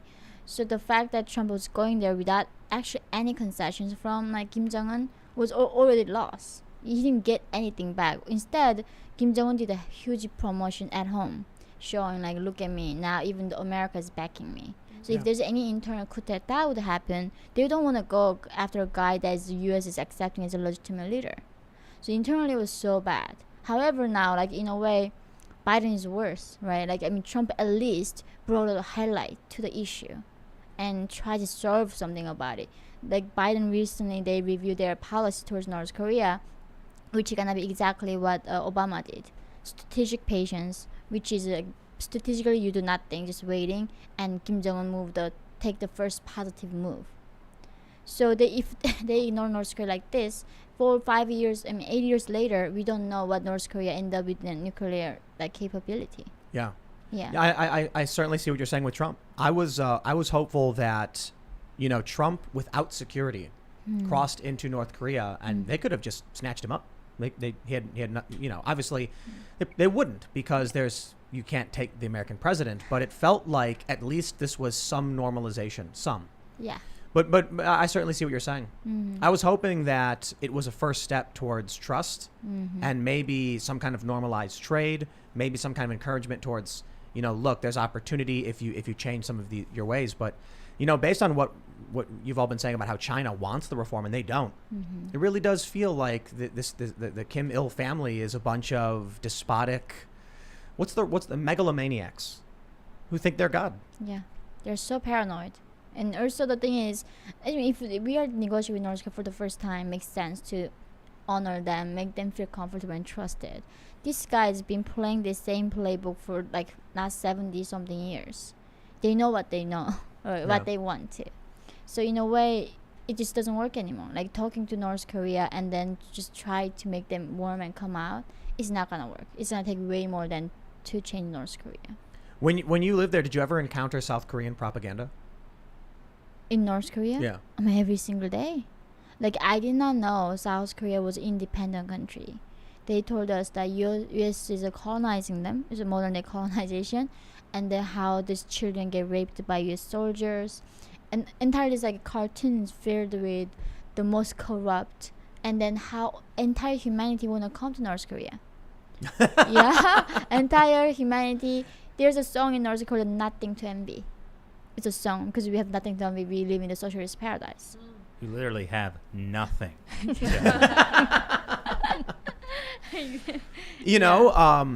When I interviewed these New Zealanders who rode their motorcycles through New Zealand, through North Korea, the one thing they did say was like, beautiful country, untainted nature, no pollution. There's no trash. No trash. No, but that's not true. You think so, right? You Yeah. think so. Look at just why North Korea's every year they have flooding, massive flooding. So we don't have it as electricity. North Korea is very cold. We are like 80% mountains, like country. So people need to get us something to burn, cook food. We live in like 16th century time. We go to river to bath. I never seen a shower, like never seen nothing. We go to a few times a year. We go to river, we take a bath, and that's it. So we have to chop the woods to start a fire. So people go into the mountains and cut down entire trees. And the big trees, China took it. And then the coal mine is, China owns North Korea now. They lent these like mines, coal mines, gold mines for 100 years lease, 200 years lease. So they're digging pollution and the nuclear, the debris. They're doing so much tests that now people in North Korea got deformed in their like DNA changes. So much flooding. I mean, I'm sure they gone to the part where there are trees there. Yeah. But when normal people live, we don't get the trees. We don't get nature. I'm so shocked when I was here today, seeing all these trees, like so many trees. So pretty. Yeah. Oh, you're in Chicago now too. Yeah. Yeah, I think a lot of people might not know this. I grew up in Chicago. When you fly in, Chicago's like a forest. Yeah. Because every city street has just a tree in front of every house. Yeah. Right. You go to New York and there's trees, but it's a big concrete block. And LA is the same way. Yeah, trees everywhere. Yeah. That really is something truly amazing about Chicago that I should definitely give it credit for. I've been to a lot of cities, but to have every city street with trees lining every house, it really is fantastic. Yeah. So I'm pretty sure the people that I interviewed, they said that they chose their route, but I'm sure it was just that it was an acceptable route in the first place. Of course. Because if they went through bad areas, it was interesting. He said, they told me that a lot of people criticize North Korea for their Potemkin villages. When someone comes in to interview, they bring them and they show them this wonderful supermarket and they say, look at all of the glorious bounty. And we in the US, we say they're putting on a show to make it seem like they're successful. What this New Zealander told me was, no, they're just dressing up. Like when you have your friends over, you wear your Sunday's best. You're not trying to lie to them. You're trying to be presentable, right? That was their perspective on it. My perspective is they're trying to trick you into thinking that people aren't suffering and dying in the streets. Soviet Union did that. Worked on a lot of U.S. officials. Bernie Who- Sanders. Yeah. Who was it who said that they came to the U.S. and said if my people saw what we've done to them, because he was like at a supermarket. It was a Cuban guy. Was it a Cuban Yeah, guy? it was a Cuban guy who said, he was at an Aldi, right? So it's not even like, he's not like at a Whole Foods. He was at an Aldi. Isn't that not an American chain? It's actually German, isn't it? East German, Yeah. So, like, he was just saying, like, he was standing in an Aldi, and then he got too depressed and had to leave because he was like, they've destroyed our people. Like, Yes. they've destroyed our country. Like, yeah. I thought there was a Russian guy who said that if my people saw the variety or whatever of the Americans, there would be a revolution overnight or something like that. That sounds familiar. I can't place it though. I do think there's something silly about having like 80 different kinds of peanut butter, Yeah. but I suppose I'll take 80 kinds of peanut butter over no peanut butter at all. Hey, Yeah. the market will decide. Or like Yeah, all one kind of peanut butter. right. Yeah. Kim Jong-un brand peanut butter, different flavors. Here's one with the red label. Here's one with the yellow label. Yeah, the joke is that in communist countries, you wait in a bread line. In capitalist countries, the bread line forms for you, or something like that. Yeah. The bread is in a line waiting for you, all just on the shelf and everything like that. I mean, we have our problems, though. I think that if you go back to the early 1900s, the rise of the communist and the fascist factions in Europe, and more so towards World War II, the communists get defeated in Europe by the fascists. The fascists get defeated by the Allies and the Soviet Union. But then communism begins to flourish, and thus we get the Cold War for several decades. I think one of the challenges we face is that individual liberty has weaknesses. We tolerate these authoritarians, these communists, and they exploit. Yeah. And so, sure, we had a Cold War. We won the Cold War, but I don't think the Cold War is actually over. Sure, the Soviet Union collapsed because their ideology doesn't work. Their plans make no sense. They have to kill people to support it. But so long as there are zealots who are willing to lie, cheat, and steal to get what they want, we potentially walk the path towards that corruption as well. Certainly, countries became the way they were. It's going to require everybody to be constantly paying attention and fighting back. Otherwise, we end up, like those countries. Yeah. Well, ideological subversion is a huge part of communist tactics. Chinese Communist Party does it all the time. They learned from the Soviet Union and enhanced things. There's hardly a U.S. official who hasn't at some point been offered a trip to China, or Chinese money gets into all kinds of places. And that's just, we're talking about the Chinese Communist Party. The reality is that there are many different factions to this broad concept of communism. It's really a postmodern thing because it kind of defies being pinned down to a definition. So, I mean, like I've spoken to people who are declared communists who are like, oh, I hate what's happening in China. That's awful. They don't see the connections between themselves. I do think there's some kind of blindness in the U.S. about ideology on the left, where there's this kind of idea that like there's no such thing as left authoritarianism, where like we just pretend not to see it, or like the official media or whatever pretend that there's no such thing as left authoritarianism.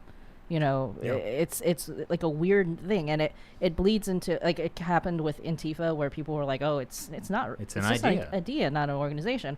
But then it also bleeds into like the China stuff, where you have people who are just like, well, no, China's not authoritarian, yeah. Well, One- also importantly, like you had the Trump administration, particularly Pompeo, bringing up ideology. This is an ideological struggle with China. That is something that the Biden administration is incapable of discussing. It can be competing powers, but the ideology, which is critical to this, is completely off the table. I think one of the most clever things pulled off by the communist or Marxist or authoritarian left is that they call themselves libertarian left. And we see this expressed in memes. So there's the political compass memes, which I'm sure you've seen the political compass. Quadrant thing. Yeah, are you familiar with the political compass? It's a square and there's 4 quadrants, and then you have the top left, which is authoritarian, the top right, which is authoritarian, and the bottom, you have left and right that are libertarian. So the libertarian right's easily definable. They're free market capitalists. They're like, you can sell whatever you want to whoever you want as long as you agree to it. Buyer beware. Caveat emptor, I think that's how you say it. And then you have the authoritarian right, which tends to be ideologically driven, command economies, ultra traditionalist. And then you have the authoritarian left, which is the tankies, the Soviet Union, etc. But whenever you look at the memes about the libertarian left, it's Antifa and it's wokeness, 2 authoritarian ideologies. So these people, I think they do it on purpose. It's very clever. You tell someone that if you want to be the freedom-loving libertarian leftist, the good guys, you have to beat people, you have to start fires, and believe in our cult ideology. In reality, if you look at the core of a libertarian system with cooperative economics, it is small tribes, it is small farms working together. That's it. You don't force anyone to do anything. You don't beat them into submission. You don't demand they adhere to an ideology. But if our jokes, if our whole perspective in society is that freedom-loving leftists are the people burning down buildings and canceling people and threatening them and destroying their lives, there literally is no libertarian left in the United States. So then, what's the opposition? What opposes the authoritarians? Not the right. The right are the bad guys. Well, that leaves you with only the right, because there is no opposition from the left. They have abandoned their principles. They are trying to fit in. They're trying to look good. Wokeness is nothing if not the appearance of looking compassionate and friendly. It's nothing if not the appearance of saying, oh, we'll save you. We'll bring in all these immigrants and do all this stuff. It sounds great. So there's no pushback on it, and there absolutely should be.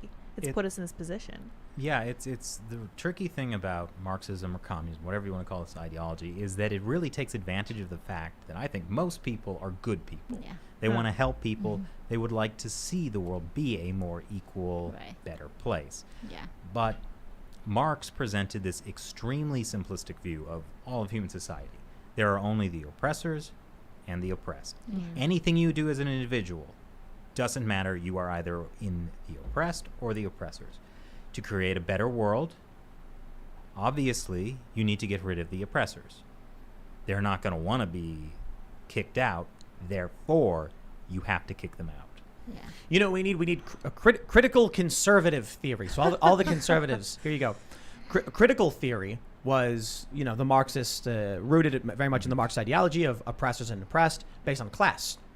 I was actually just reading some good old critical race theory to better understand what they're talking about. And Kimberly Crenshaw wrote that they coined the phrase critical race theory on purpose so that people understood it came from the Marxist framework of critical theory. But critical theory and Marxism didn't understand American racism.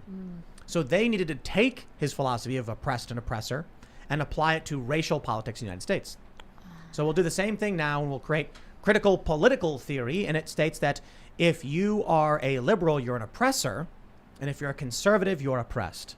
There you go, guys. That one's free. Feel free to claim that you're now victims. Yes. There you The go. problem is that it won't work. Because Right. the whole point of Marxism is to create struggle.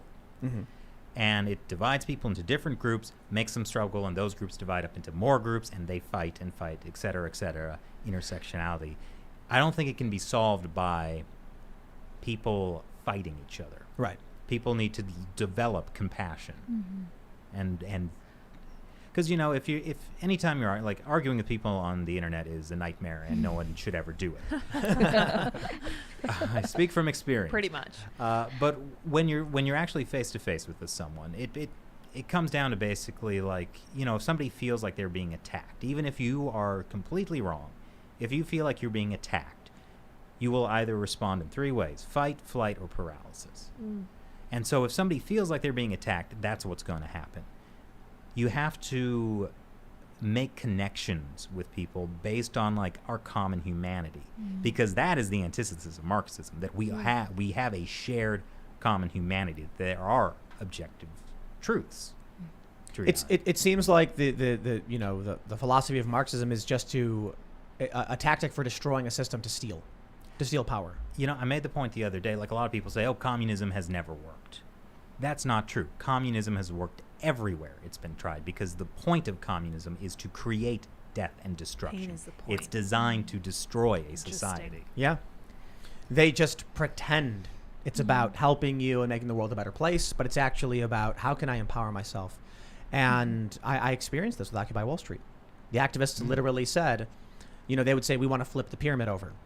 Now, to the untrained, flipping the pyramid over implies the working class will now be on top and the capital will be forced to be on the bottom. What it really means, and this is what I asked, if you flip a pyramid over, the bricks crumble into a disheveled pile with only one of those bricks from the working class sitting on top. And they're like, and that'll be us.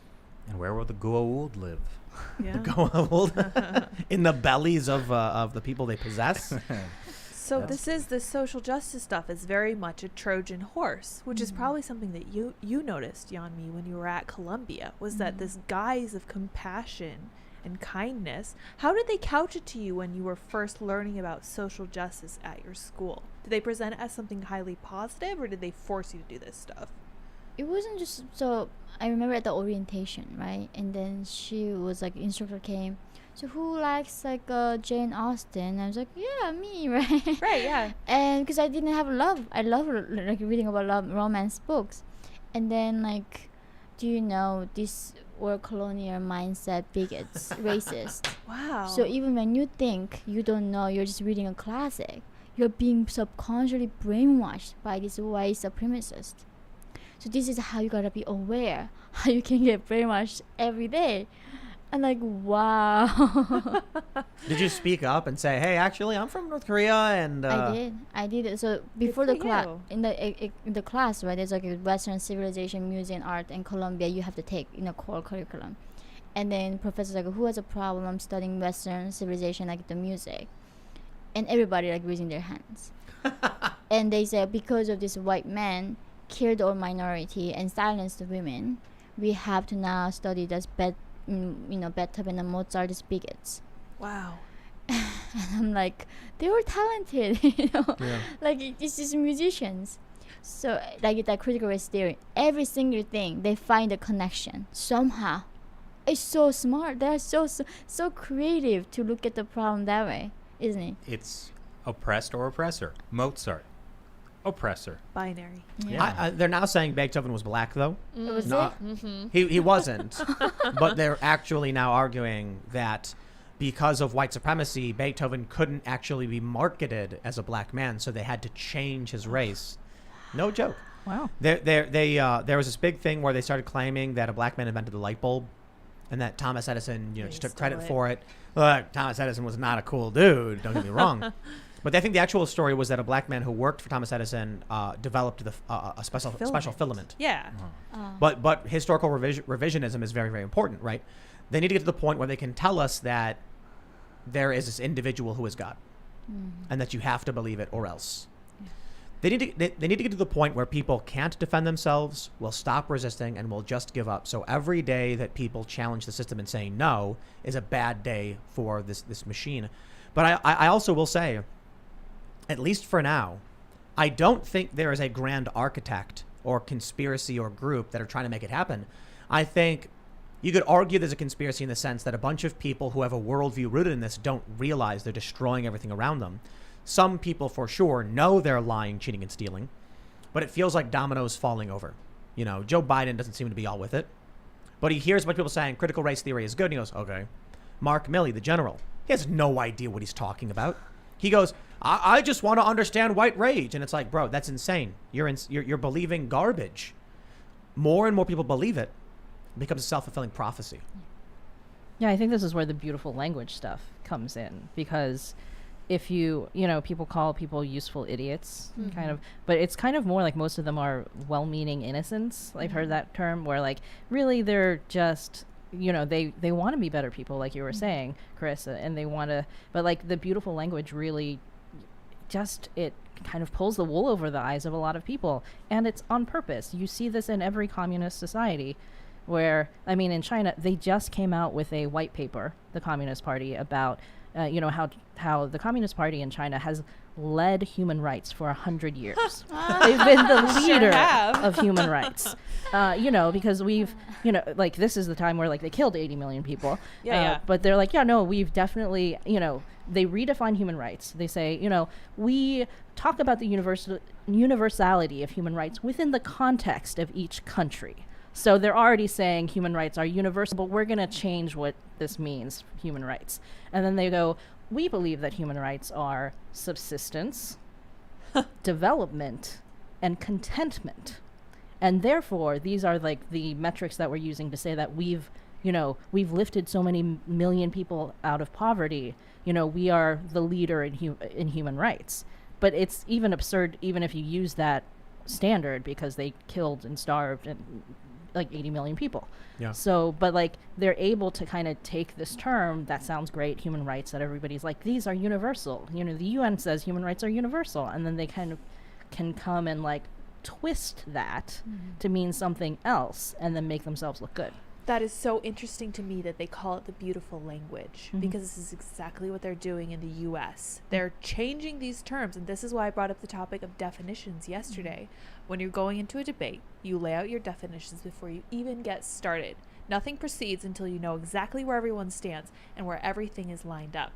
And this is why they won't define. This is why postmodernism is so dangerous. It's because they defy definition. It's one of their stronger points. It's basically what makes postmodernism what it is. It gives them this ability to kind of change the way you perceive the world. And when you're arguing with them, oh, well, I didn't mean that. That doesn't mean that anymore. That used to mean that. It's evolved. Critical race theory. Yes. Christopher Rufo goes on Joy Reid's show on MSNBC and says critical race theory is rooted in Marxism, and she goes, no, it isn't. And he's like, intersectionality is rooted in critical race theory. No, it's not. This author's a critical race theorist. No, she isn't. Of course not. And everything he said was true and verifiable, but they changed the definitions. She goes, Robin DiAngelo isn't a critical race theorist. She's a critical white studies author. Of course, critical white studies is a component of critical race theory. They just try and make it as confusing as possible so you can never criticize them. It's all semantics. I mean, it is like Orwell wrote in 1984. It's like you lose a language to describe objective reality, and it drives you crazy. Right. And that's really destructive. And, I think this is when I'm shocked something. I think this is defectors in the beginning having a hard time, because in North Korea, words like it doesn't mean anything. I mean, like, right? Like wokeism, you said. No, words like words mean nothing. It's in TV, like say, oh, may we live in the socialist paradise, blah blah. I mean, there's never a bad news, right? So everything that you study in school is not really relevant to your actual life. When I came here, I was so shocked how seriously the words meant to people, and I don't know, it's so insane. I don't know how they did that in North Korea. I mean, it's kind of the way that a communist regime like destroys society in a certain sense, because you destroy the meaning of language. So like everybody's a liar. Yeah. You have to be a liar all the time for your survival. And then there's nothing, right? Well, you made a Stargate reference earlier. Yes, I did. SG-1 though. Well, I guess so. In the movie, they go to this other planet through the Stargate a portal, and when they try and write on the ground, the slaves there freak out, like, writing is forbidden, what are you doing? And they're like, we're trying to convey an idea to you through, and it's like, you can't do that. And it's because when people have the ability to communicate, they become dangerous. They share ideas, they become more knowledgeable, they start to understand. The collective computational power of a large group of people is a lot. So to keep people oppressed, you must limit their ability to understand reality and share those ideas. Well, this is why I think the United States of America has always been the greatest enemy to communism. it states we hold these truths to be self-evident, that all men are created equal, that there is this, they called it like nature or the creator that gives people inalienable rights. This is different from most other countries, that you don't have freedom of speech or freedom of religion because the government grants you that. You have it because you're human. You have this because something beyond human understanding has made it an innate part of your existence. And that creates an objective reality that is the opposite of communism, like Shelley was talking about with human rights in China. What they're saying is, we have our definition of human rights, you have your definitions of human rights, don't enforce your values, don't push your values on us. And then you get lost in like all these word games. But if you just zoom out, and like what the Chinese Communist Party is doing to the Uyghurs is evil. Right. What it's doing to Falun Gong is evil. What it's doing to all the Chinese people is evil. That is objective truth. The one thing that greatly benefits China in the international conflict, where we're trying to convince people who's right and who's wrong, is the narrative of Black Lives Matter in the United States about some grand institutionalized racism where they come out and say, look what you're doing to these minorities, and it's all exaggerated or extreme, or at the very least they hyper-focus on some stories that make it seem like the whole of the country is racist or broken. I mean, that's what Chinese propaganda has been doing about the U.S. for years. Every day there's a 30-minute Chinese news show that plays on every channel, right? And like, it's always, whenever they talk about America, it's always about how dangerous and violent and racist and whatever, how bad it is. And so this stuff about critical race theory is kind of just like, it's exactly the same thing, and they're so happy. The Chinese Communist Party like loves this. They use it all the time. Like, they can just say, oh, well, you can't criticize us for Wuhan, the lab leak, or the coronavirus. I mean, they won't admit it's a lab leak, but you say that, it's racist. There was an incident that happened in the UN last week where Canada was about to bring up that there should be an investigation into the Uyghur genocide. And the Chinese representative stood up and was like, preemptively said, actually, there needs to be an investigation to Canada for what happened to the indigenous children. Like he just like right before the Canadian official was going to say something, just came up in a classic Communist Party move. Yeah. Yeah. So yeah, they love this. You know, it's funny. There's this. It's like a joke idea. What if we are actually in North Korea? Not like literally the physical space. Like, what if people in America are the ones who think they're so smart and think they know the world, but it's all propaganda, it's all manipulation, it's all controlled. And then actually in these other countries, they have spaceships and they have, 100 years more advanced technology. The idea is that for a lot of people, you just believe what the TV tells you. You just believe the newspapers tell you. I suppose the difference is in the United States, we have these kinds of conversations that challenge our own understanding of the world. We also have freedom of movement, so we can go to these other countries or meet people from these countries. You can't, though. You can go to a lot of countries, but there are some countries you can't go to. American passport will not get you in. Like in North That's Korea. true. That's true. I have to take your word for it, and you might be CIA. Yeah. See? That proves it. I know. No, I'm kidding. Yeah, that's true. but there are a lot of countries you can't get into. No, I think it's a funny idea, but the fact that you can even mention this idea that our government does lie to us. Of course they lie to us. There's classified information. They have to lie in some circumstances, but they lie when they shouldn't, and there's a lot of people who are corrupt. But then our media lies to us all the time as well. I do think it's funny when we talk about the things China is doing. And, you mentioned that China's got this program where they say all these things about the United States. We got the same thing, sort of, right? We've got these corporate American deep state whatever media that just say whatever the establishment wants them to say. Granted, we also have the internet with some free speech still available to the rest of us, but more so than many of these other countries.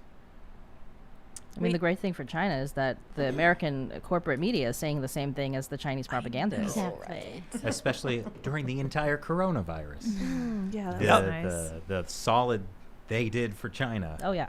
And YouTube saying you can't speak out against the World Health Organization. What they say is law. Don't say anything that contradicts them. Well, even worse, this is something we covered recently. Like a lot of these medical journals early on that were saying, it's lab leak hypothesis, complete conspiracy theory. Not only were they quoting scientists like Dr. Peter Daszak, who was working with the Wuhan Institute of Virology, Right. China is giving money to some of the biggest medical journals in the world, Lancet and Springer Yeah. Nature, right? Yeah, Springer Nature and Elsevier, which is the Sorry, parent Elsevier. company of Lancet, they get a lot of money from China to publish open access journals. Wow. So somebody estimated that Springer Nature's deal with China is worth like 10 million a year. Wow. You want to know? I think it's much worse than anybody realizes. Let me explain to you guys how easy it is to control the American narrative, especially with something like YouTube. YouTube is one of the greatest vehicles for political propaganda ever created. Let's say you're China. You want the American public to believe your lies and your propaganda. It's simple. Take a large portion of your money and then buy ads on the YouTube channels that say the things that you like. It's that simple. What ends up happening is YouTube sees that, advertisers really love these particular YouTubers. They generate a ton of ad revenue, prop them up, boost them in the algorithm. They get prominent positioning. They get more and more views. They become wealthy and successful. They hire people and expand their companies. It's that simple. There's no way to track it unless Google was audited and forced to reveal where the money is coming through. But this works in any capacity. Any individual can run any video as an ad, and anybody can buy an advertisement and choose to run it on a specific channel.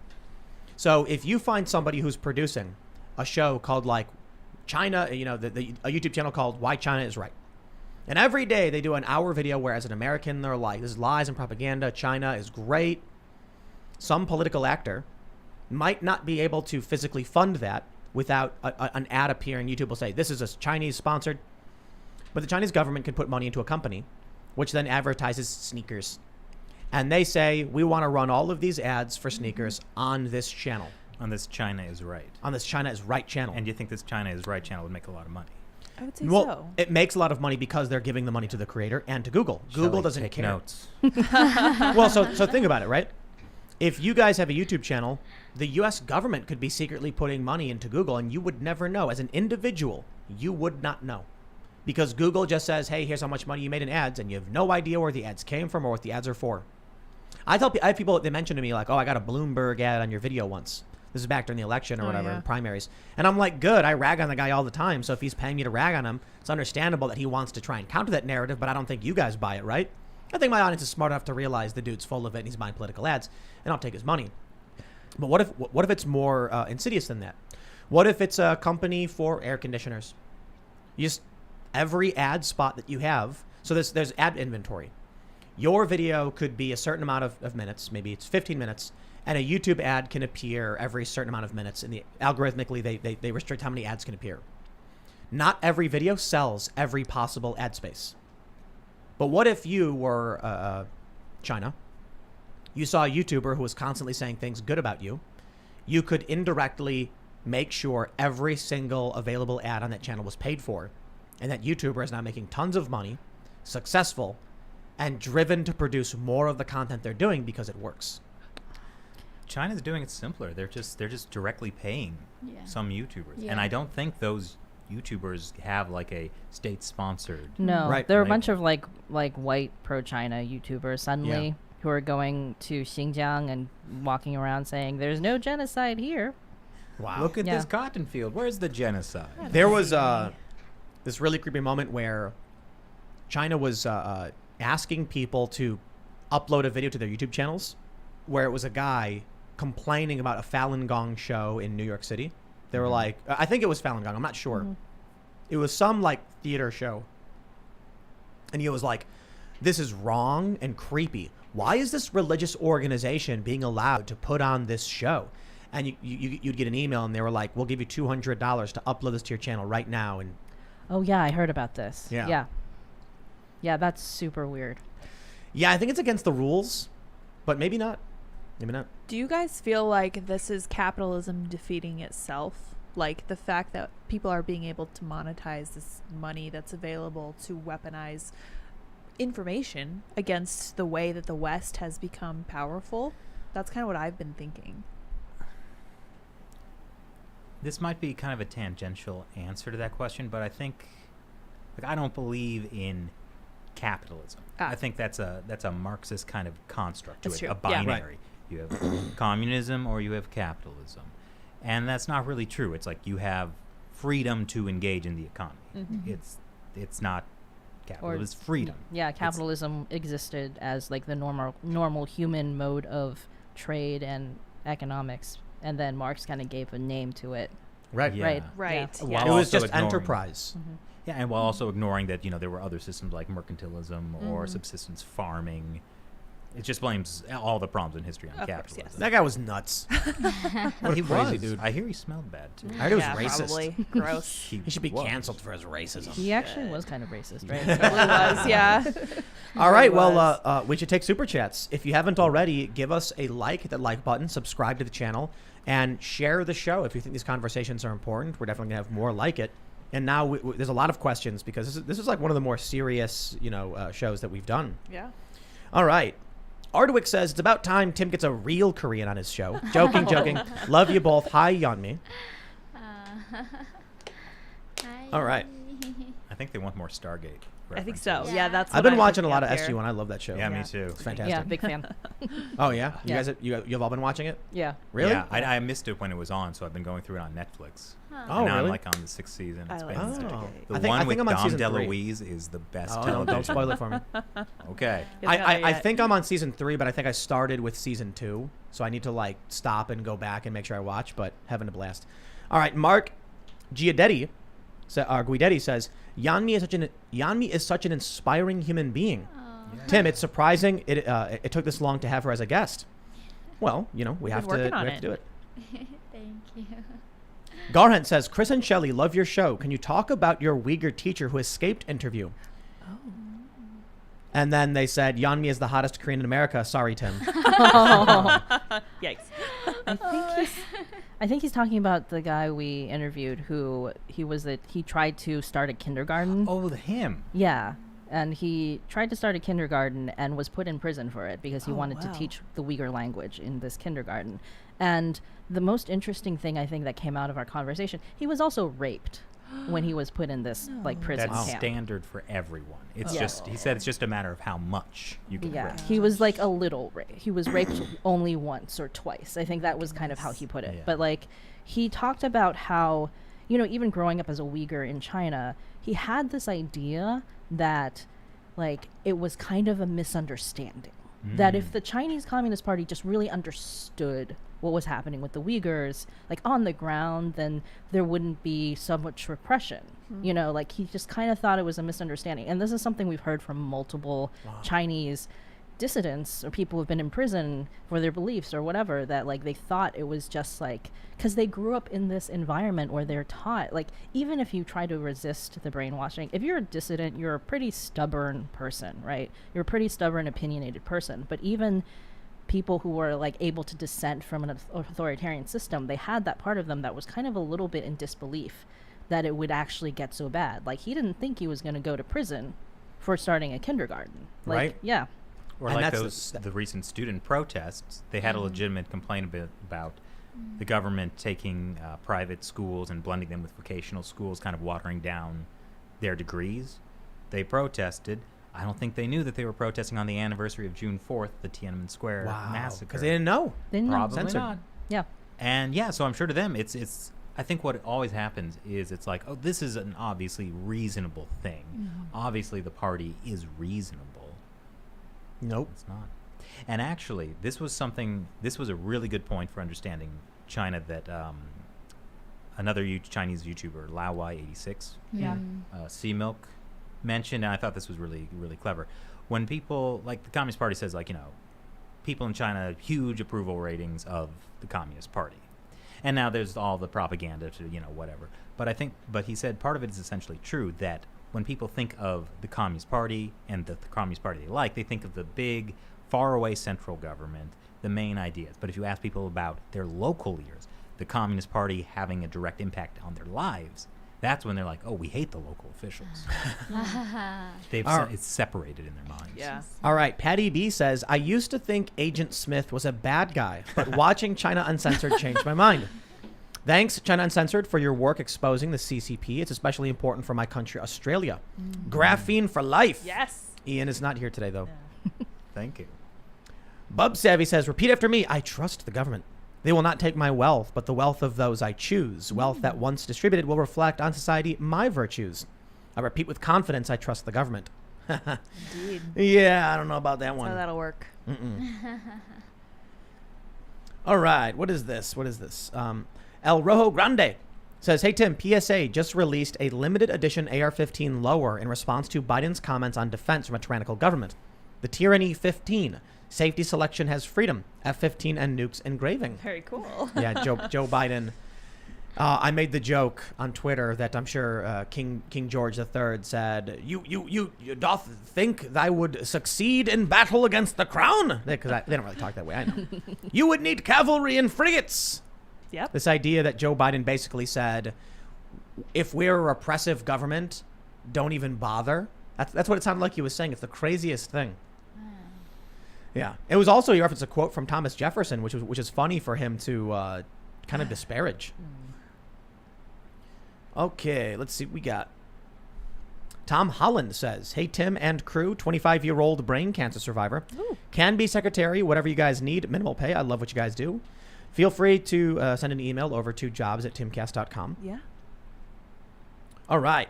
Jay Vance 131 says, I love Yeonmi Park. Please let her know that all of us in America support her, and we will always protect her. She is an amazing and very brave woman. That Amen. is true. Thank you. Chuck Norris Gun Club says, send her to Congress. Yes. Yeah, have you testified to Congress before? Any issues? No. I think that would be very Yeah. important for How do we the- make that happen? I don't know. people should find the appropriate Republican who has the gall to challenge wokeism and wokeness and bring on someone who's had experience Josh with Hawley. Would that be Santis, Massey. Rubio? Yeah. Maybe. Maybe. I think Yeah. Hawley would do it. I think Cruz. Cruz would do it. Ted Cruz. for He wrote a sure. letter about this and he introduced a bill to ban critical race theory. So Ted Cruz, are you listening? Yeah. Definitely should have Yeonmi Park testify about what these communists do. And that lady from Virginia. The lady from Virginia. Yeah, the lady who escaped Maoist China. Oh. Yeah. I'm like, I thought you were referring to a politician. But No, not no, saying- no, no. Not from Virginia. No way. Hey, Loudoun County's doing all right. I know. Yeah. That's where that lady was. Final Ixer or Yikser, I'm not sure. He says her story is literally heartbreaking. I always knew North Korea was bad, but this is crazy. Yeah. Yeah, the story about no love, like that is so dark. sad. Wow. No. Fob Joe says most of us know Tim's opinion about Trump crossing the DMZ, but Yeonmi has a contrasting opinion. I'd love for you two to have a discussion about it. Well, that super chat was actually before I think we did bring it up. Yeah, because for me it was kind of like Trump took a big risk doing it, but I certainly think he ended up not getting much from As it. much. Yeah. Mm-hmm. Rockslide says, I had to donate today to say that you are a hero, Yeonmi. Hearing your story shook me to my core, and in this world, not much does that anymore. You are a glowing reminder why this fight is so important. Amen. Oh, thank you. Yeah. That's the nicest thing I've ever heard. I mean, I It's became true. big after the Fox News thing. They were like, actually, my personal friends reaching out to me. I'm concerned about you. Why are you doing this? Why are you being like, why are you being used by like Hannity, Sean Hannity? Mhm. He said he's a liar. He's a propagandist. Why did you have to share that on Fox News? And I was like, they were the only one who was interested in listening to me. Right? If New York Times calls me, I'm gonna do interview with them and share my views. And they're like, okay, but so New York Times didn't call you? Like, no. But they're communists, so Yep. not literally, but there are this ideological element taking over these industries. But it was interesting when I was criticizing Trump. New York Times loved me. Of course they did. Yeah. Yeah. So whenever they fit their narrative, they Yep. use me. So Welcome to they the are the ones US. actually using you. And it's like, Interesting. yeah. Mark Robertshaw says Kim is a Goa'uld.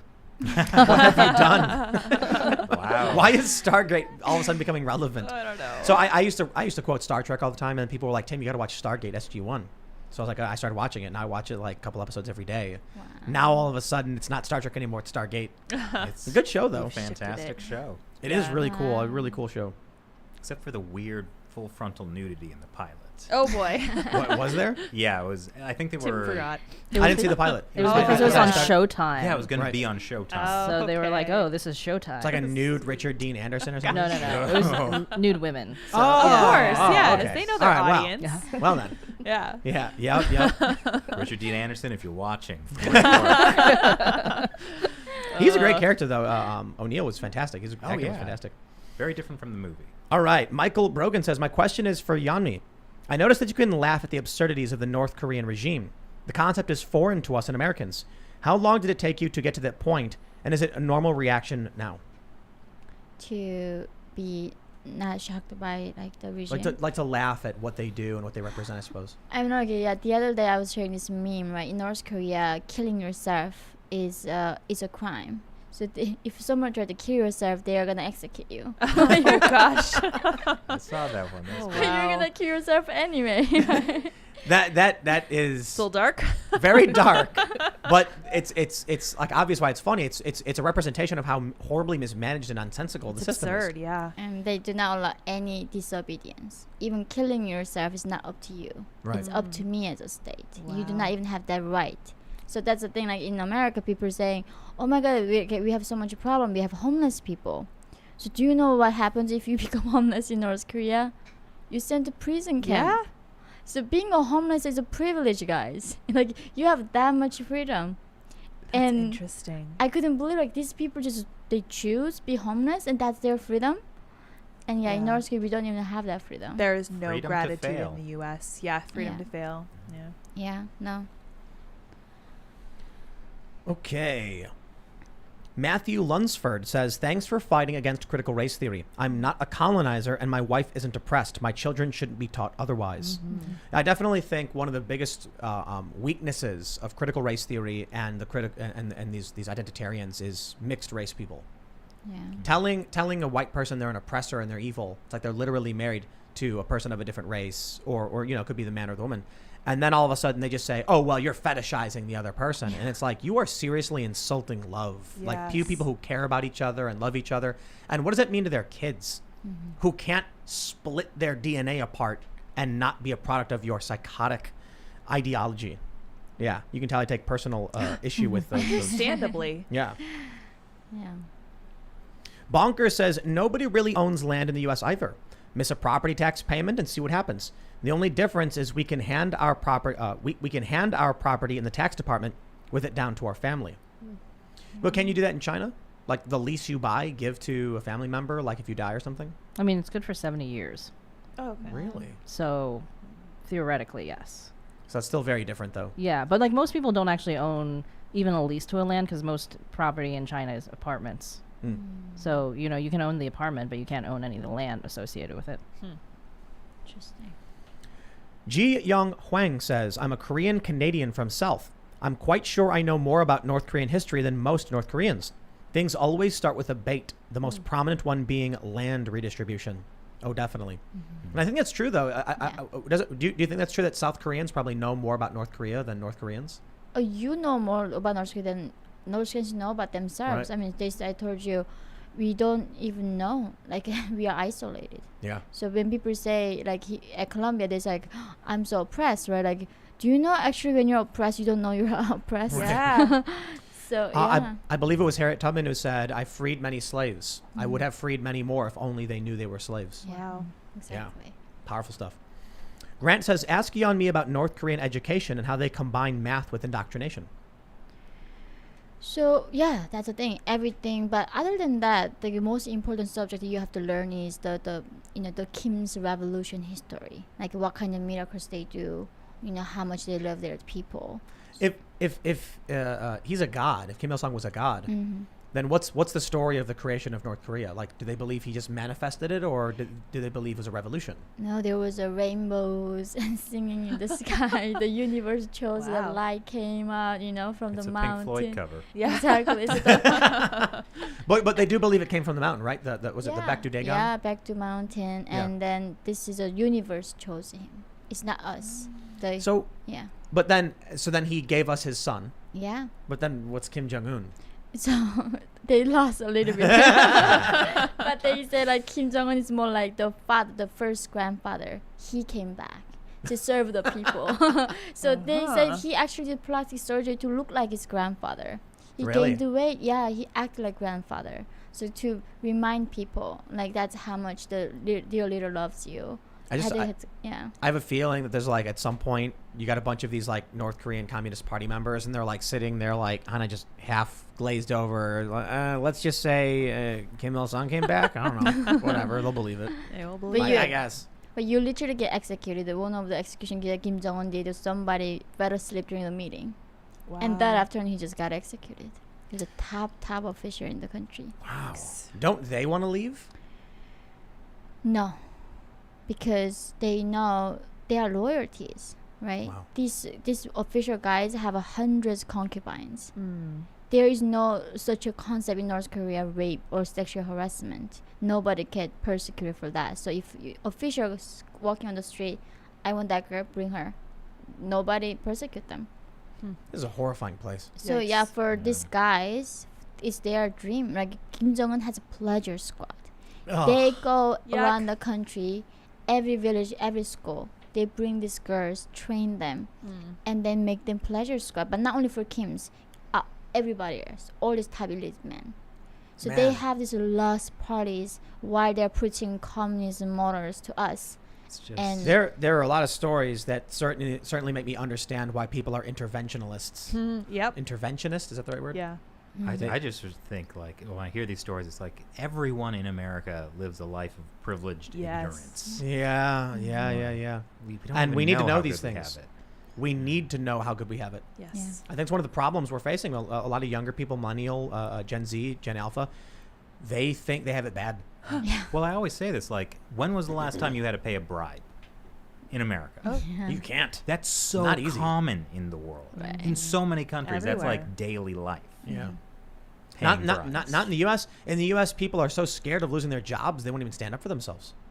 Not everybody, but a lot of people are like, I can't take a bribe. I'll get in trouble. We have scruples. It's a good thing. Yeah. It worries me, though, because I think we're losing it. We're getting to that point where bribes might actually matter. However, though, the woke ideology stuff, purity is more important than anything. So when you're terrified of getting canceled, people won't cross. No. Though some people end up with multi-million-dollar mansions. I mean, That's right. yeah, that's true. Your girlfriend's boyfriend says, I'm a big manly man, and hearing the finer details of Yeonmi's story made me cry and unable to repeat to others. Why? Because it was so harsh. On a lighter note, I want to take her to dinner and see how much she can eat now. Oh, I can eat. I believe it. It's oh good. yeah, I definitely can eat. Michael McKesson says, Tim, love your video shooting the M82 brings a smile to my face. Yeah, we went out with a Barrett M82. Do you guys know what that is? I imagine it's big. Yes. It's very big. It is for hunting helicopters. Yes. There's too many helicopters in this country. It's true. Yeah, they They're become a breeding. nuisance every so often, and you got to cull the numbers. Otherwise, they keep Overpopulation, breeding, and then there's yeah. helicopters everywhere. But it's so cute when they're feeding their young. Little helicopters in the nest. Baby helicopters. It really is for hunting helicopters. The Not drones. literally, not like anyone's actually doing that in the United States. It's just a very, very large. Well, come on, Gun. man. Why does anyone need that kind of a gun? I mean, helicopters. Because it's a helicopters. What do you mean? You never know, you know. Bad helicopter. What if a burglar comes to your house in a helicopter and he's like an Apache, Right? and you're Yeah. like, hey, you know what you're supposed to do? We're allowed to have it. That's the thing. Joe Biden doesn't want us to have it. That's for sure. But we are. Commander 232 says, Park, I have much respect for you and wish you the best. I was stationed in South Korea in 2010 through 2011 when I was in the army, and all the Korean people I met were so welcoming and wanting to work with you. And wanting to work with you, and that included North Koreans I met at the DMZ. Interesting. Wow, I was there. I was in South Korea then. Oh, interesting. Oh, wow. Mm-hmm. I went to the first time I ever went. It was with Luke, actually, and we went to a raccoon cafe. Did you ever go to any of those? No. Where you go inside and there's raccoons everywhere, and you can just pet them, and they're like, you give them food. Actual Sounds raccoons? incredibly Raccoons. dangerous. Oh my Sounds terrible. gosh. We have a cat cafes, Yeah. like the sheep, baby lamb cafes. Yes. And there were dog cafes, Uh-huh. but the dogs are so messy. Yeah. They're like barfing, and, Oh, no. and you're like, like they expect you to sit down and like have food or like have a drink, like a boba or something. No, It's like thanks. there's just dogs running around. It was fun though. We went. It was definitely fun. Wow. Okay. Mountain Man Chuck says, random question for Yeonmi. Have you ever been to a live performance of Beethoven's Ninth Symphony? No, I haven't, but I would love to. Yeah. Yeah. I think biggest appreciation that I have is that for North Korean people, history was forgotten. So I never knew. I mean, even though God made you or the Big Bang happened, still we can like connect to the humanity longer. Yeah. But being in North Korea, you just never learn anything before Kim. Like our calendar starts Juche when Kim Il Sung was born. Everything before was erased for us. So I feel like this lineage now with humanity. But in North Korea, you just don't have that. So if they believe that like rainbows and singing in the sky and then from the mountains comes Kim Il Sung, who's everybody else? Who are the Americans? Like where do they come from? No, you guys are. So my white friend, I took to her South Korea. My mom was first thing touching her because we learned that you guys are cold-blooded. And we don't have internet. We cannot look up how Americans look like school posters. That's how they show they have huge nose, green eyes, What? and Yankees, and like cold-blooded monsters, right? They don't even have a heart. Huh. What was your mom's reaction when She's like, oh my god, you're a worm. And she was like, why would you touch us? Yeah. So she always wanted to know if they were actually cold-blooded or not. Interesting. Yeah. Morgan Nair, $10 for Knowles the first time, $10 for Lauren Chen, $10 for Knowles the second time, $10 for China Uncensored, $10 for Uber Ian, Yeah. 10 for Wonderful Lids, 10 for Yeonmi, the bravest, most wonderful voice we have, and $10 for teaching about the horrors of communism. God bless. Thank you. Thank you very much. It is certainly horrifying. All right, let's see. Oh man, there's some. I think someone super chatted in Korean. I can't read that one. All right, let's see. But we'll come down to that. We'll come down to that. It jumps and you get a big influx of super chats. Ken Bosick says something Bitcoin fixes this. Yeah. I mean, we talk about crypto all the time, but I certainly think Bitcoin does in many ways. In Venezuela, for instance, where they want to control and regulate currency and control the people, they can share with Bitcoin. Yeah. Of course, in North Korea, if you don't have a smartphone, the technology to Right. actually use this stuff, it's probably hard to actually, Doesn't fix it. Here's a question that's probably for me, but I'll say it for, I'll ask Yeonmi. Brent Chappell says, what has been your favorite anime so far, and which one do you want to watch next?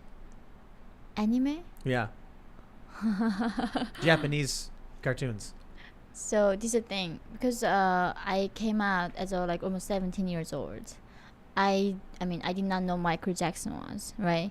When people say Michael Jackson was a big deal, so who was that? And then when Steve Jobs died, like I have no clue who Steve Jobs is. Yeah. So my culture thing is so behind. So I actually never seen any anime. It's Sorry. like when Captain America had the book of all the things he missed when he was frozen. Yeah. You gotta go through it, you know? I know. I was like, I'm gonna taste a lobster, and like tomorrow I'm gonna eat shrimp. I'm gonna eat this. All the like, stuff you know. to do. Yeah. Yeah. Well, when Yeomi said like she had never seen a shower before, I No. was thinking of like Demolition Man, where he's in the future and it's like, oh, he doesn't know what the 3 seashells are. Right. Yeah. What He doesn't know how to use the shells. It's like that. That's if you come from North Korea, you'd have no Yeah. idea. The Yeah. shells. Oh, Yeah. gosh, those shells. All right. Alternative JK90 says, shout out to Yeonmi and China Uncensored for what you do best. Question for Yeonmi, Shelly, and Chris. What is your take on the South Korean president? My mom believes he secretly is siding with President Xi and the CCP. Thank you, Yeonmi, from a Korean. Oh, thank you. I'm gonna let Chris. You guys does such a good job Oh. covering about it. Well, I wouldn't. Doesn't seem so secret to me. Well, I mean, Moon Jae-in is in his youth he was a leftist, a kind of a communist sympathizer. So there are a lot of people who think that he is still basically that, and the people that are in power in South Korea are sympathize with North Korea, would like to unify right with North Korea, and also are sympathetic towards China and turning away from the U.S. essentially. We did a few videos on China Uncensored about that topic. Interesting. It's so the idea of reunification that he wants is let's like come together and let's vote. South Korea, there are like 10 more parties. North Korea, one communist party. Right. So who gets more vote gonna rule the entire Korea. So in Yeah. Korea, you get like 90% of the voting rate. So they want to be exactly go under Kim Jong-un. You can vote communism in. Yep. Exactly. Vote it Can't out. vote it out. We know that. You got to fight your way out. That's what it is, Yeah. right? Yeah. All right. Yeah. So Zhang the Great says, the use of the word capitalist and subsequently capitalism were coined in Germany in the 1850s and ultimately capitalized by a prominent German writer, Karl Marx. The actual definition of our system as capitalist is Marxist thinking. It's not. That's right. Yep. Interesting. 1991 Shadowheart says, "Go Old Lives Matter." Tokra lives matter. Yes. I know these references now. Politically Defiant says, "Walter, make it spin." Also, Jason Momoa will always be Ronan Dex from Atlantis. Well, Pegasus Galaxy. That's right. I hear good things about Atlantis. Have you watched Stargate Atlantis? No, I haven't yet. No. I kind of think SG-1, it's like, it's pretty good. There's I gotta magic watch. to it. There's a lot to it, though. A lot of people are mentioning they're watching SG-1. Oh my gosh. Great. Andrew Rohn says, "I'm getting anti-gun ads on gun channels now. I doubt that these channels are getting the ad money. Most likely YouTube inserting propaganda." They're probably getting the ad money. They probably are. YouTube allows ads on gun channels, maybe because of anti-gun propaganda. So long as the gun is in an appropriate facility, you can't have it in a bedroom. It's got to be in a gun range or a store. Right. You're fine. And you also can't take sponsorship from people who sell guns. That's interesting. We've covered gun issues on our other show, America Uncovered, a few times, and I think it's always demonetized. Yeah, that sounds right. T-Town says, "Tim, I'm not getting notifications for you anymore. They are trying to bury you. Hashtag don't bury Tim." That's right. That's right. They are. So you need to like this video, subscribe to this channel, hit the notification bell, and even then, it doesn't do anything. So I guess if you really like the show, you can share the show Go to the site. and go to timcast.com, become a member, help support our work, because we're going to be bringing on more journalists and expanding our content. New website launching in just a few weeks. But I guess so long as you like the show and you just come and watch it of your own volition, YouTube doesn't owe me promotion. YouTube doesn't owe me notification bells. I guess technically if you choose to get notified and you don't, they're kind of ripping you off. So set an alarm on your phone Yeah. for Monday through Friday at 8 p.m. Yeah. Nambot says, "SG-1 is so relevant because wokeism equals Goa old. And season 4, episode 6, Window of Opportunity, best episode ever." I'm not there yet. I gotta really watch this show. Yeah, it's time to watch the show, I I'm guess. so sore right now. All right, we'll do a couple more here. I'm lost. AI Train, I think it says A Train, or is it Al Train? "Thank you for bringing Yeonmi onto the show. I picked up her book recently, and it's one of the most heartbreaking stories I've ever read. What she went through is hell, and to come out of it and be the person she is today is just amazing. She's a wonderful person." Yes. Oh. Do you want to mention your book? Yeah, it's called In Order to Live. Yeah, that book ended when I began Colombia, right before. Thank God. Ah. Imagine if I would stay there. Wow. There's gonna be a whole other chapter about it. Then maybe it would not be published and reviewed by in the mainstream. So Yeah, you're That's the right. kind of book Yeah. that should be required in schools, understanding other cultures, understanding authoritarianism. Maybe in Florida. You also have a YouTube channel. Oh yeah, I do. I have a channel that talks about North Korea. Cool. Yeah, I'll I include talk that in about there. the beauty standard of North Korea. So in North Korea, who's the hottest guy? Kim Let me Jong-un. guess. Because everybody's so poor, right? So in North Oh. Korea, have thin waistline is not a beauty. Right. Being heavier. And if is- you are bored, symbol of status. Oh. So you gotta be chubby and bored. Then Wow. you are very attractive there. There's so Funny.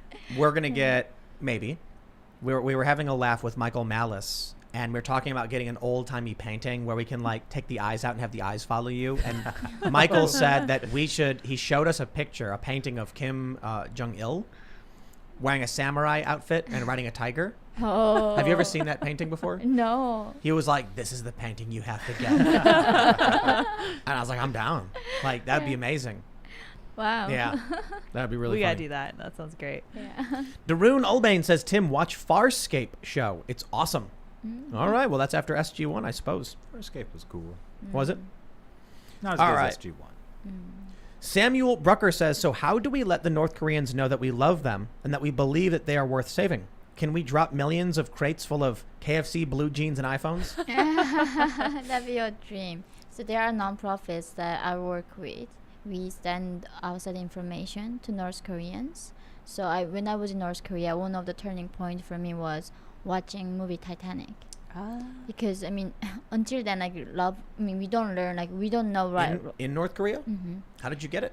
It's through the underground market, but you get executed and sent to prison camp for watching a foreign information. Wow. Yeah, if you ever read the Bible, you get executed. Yeah. Wow. So it's you literally risking your life to watching some movie, And here we just do what Netflix Yeah. binge all night. In North Yeah. Korea, we're done. Imagine You can being actually- executed for Titanic. Oh, Yeah. yeah, yikes. I wouldn't do that. But you can actually watch some really messed up stuff on the internet in America, like things you shouldn't watch, you can watch, Yeah. Really. let alone the Titanic. You know. Yeah. Wow. No. So I mean, those kind of things you can do. Like there are a lot of work we can do to let them know. And I mean, a lot of people are saying like, "Oh, what are gonna do?" Like North Koreans are so brainwashed; they think we are monsters. But when I came to America, like just looking at you guys, lie doesn't have power. Mm-hmm. That's the thing. We never have to be worrying about these lies. What's the name of your nonprofit that does that? It's I'm working with the Human Rights Foundation. They Okay. have this program called Flash Drives for Freedom. Oh, So we send these USB sticks with the Perfect. information, and somehow North Koreans love the Beverly Hills Desperate Wives. Wow. I don't know Funny. why, Huh. but because it's so different, so they wanna like escape their life. I think. Yeah. They just wanna 100%. look at that. Interesting. Yeah. Well, to everybody who hung out on this Friday night and smashed that like button, thank you all so very much. Subscribe to the channel. Use the notification bell, I guess. It doesn't seem to work. So set an alarm on your phone for 8 p.m. every day over at youtube.com/Timcast IRL. You can follow us on Instagram and Facebook at Timcast IRL. You can follow me at Timcast and go to timcast.com, become a member.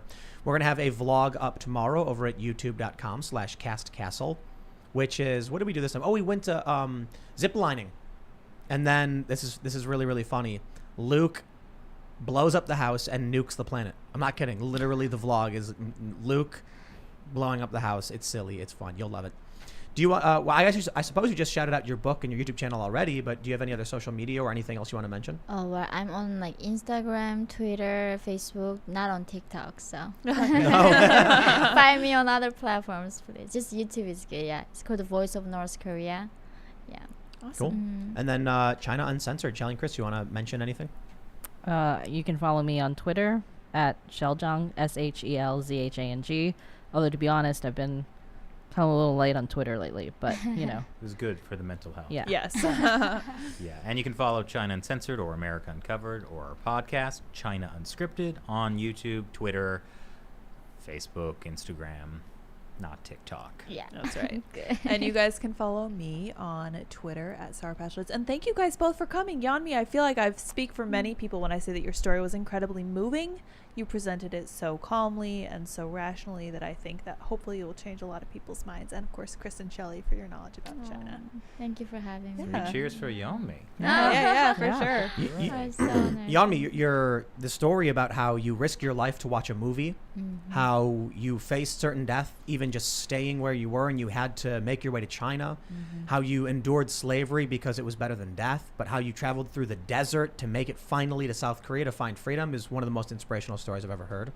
And so I hope it inspires many Americans to stand up for what they believe in, to not allow ideologues and authoritarians to take over, because certainly it can be way worse if we do nothing. Yeah. And we have a lot to lose as a country, but for the time being, fighting back, we would never even risk as bad as it was for the things you've experienced. I mean, Americans, their worst case scenario will never be as nearly as devastating unless we do nothing. Yeah. So I hope that's a good reminder, and thank you for coming. I really Amen. appreciate it. Yeah. So everybody else, thanks for hanging out. We will see you all Monday in the next episode, and have a good weekend. Bye, guys.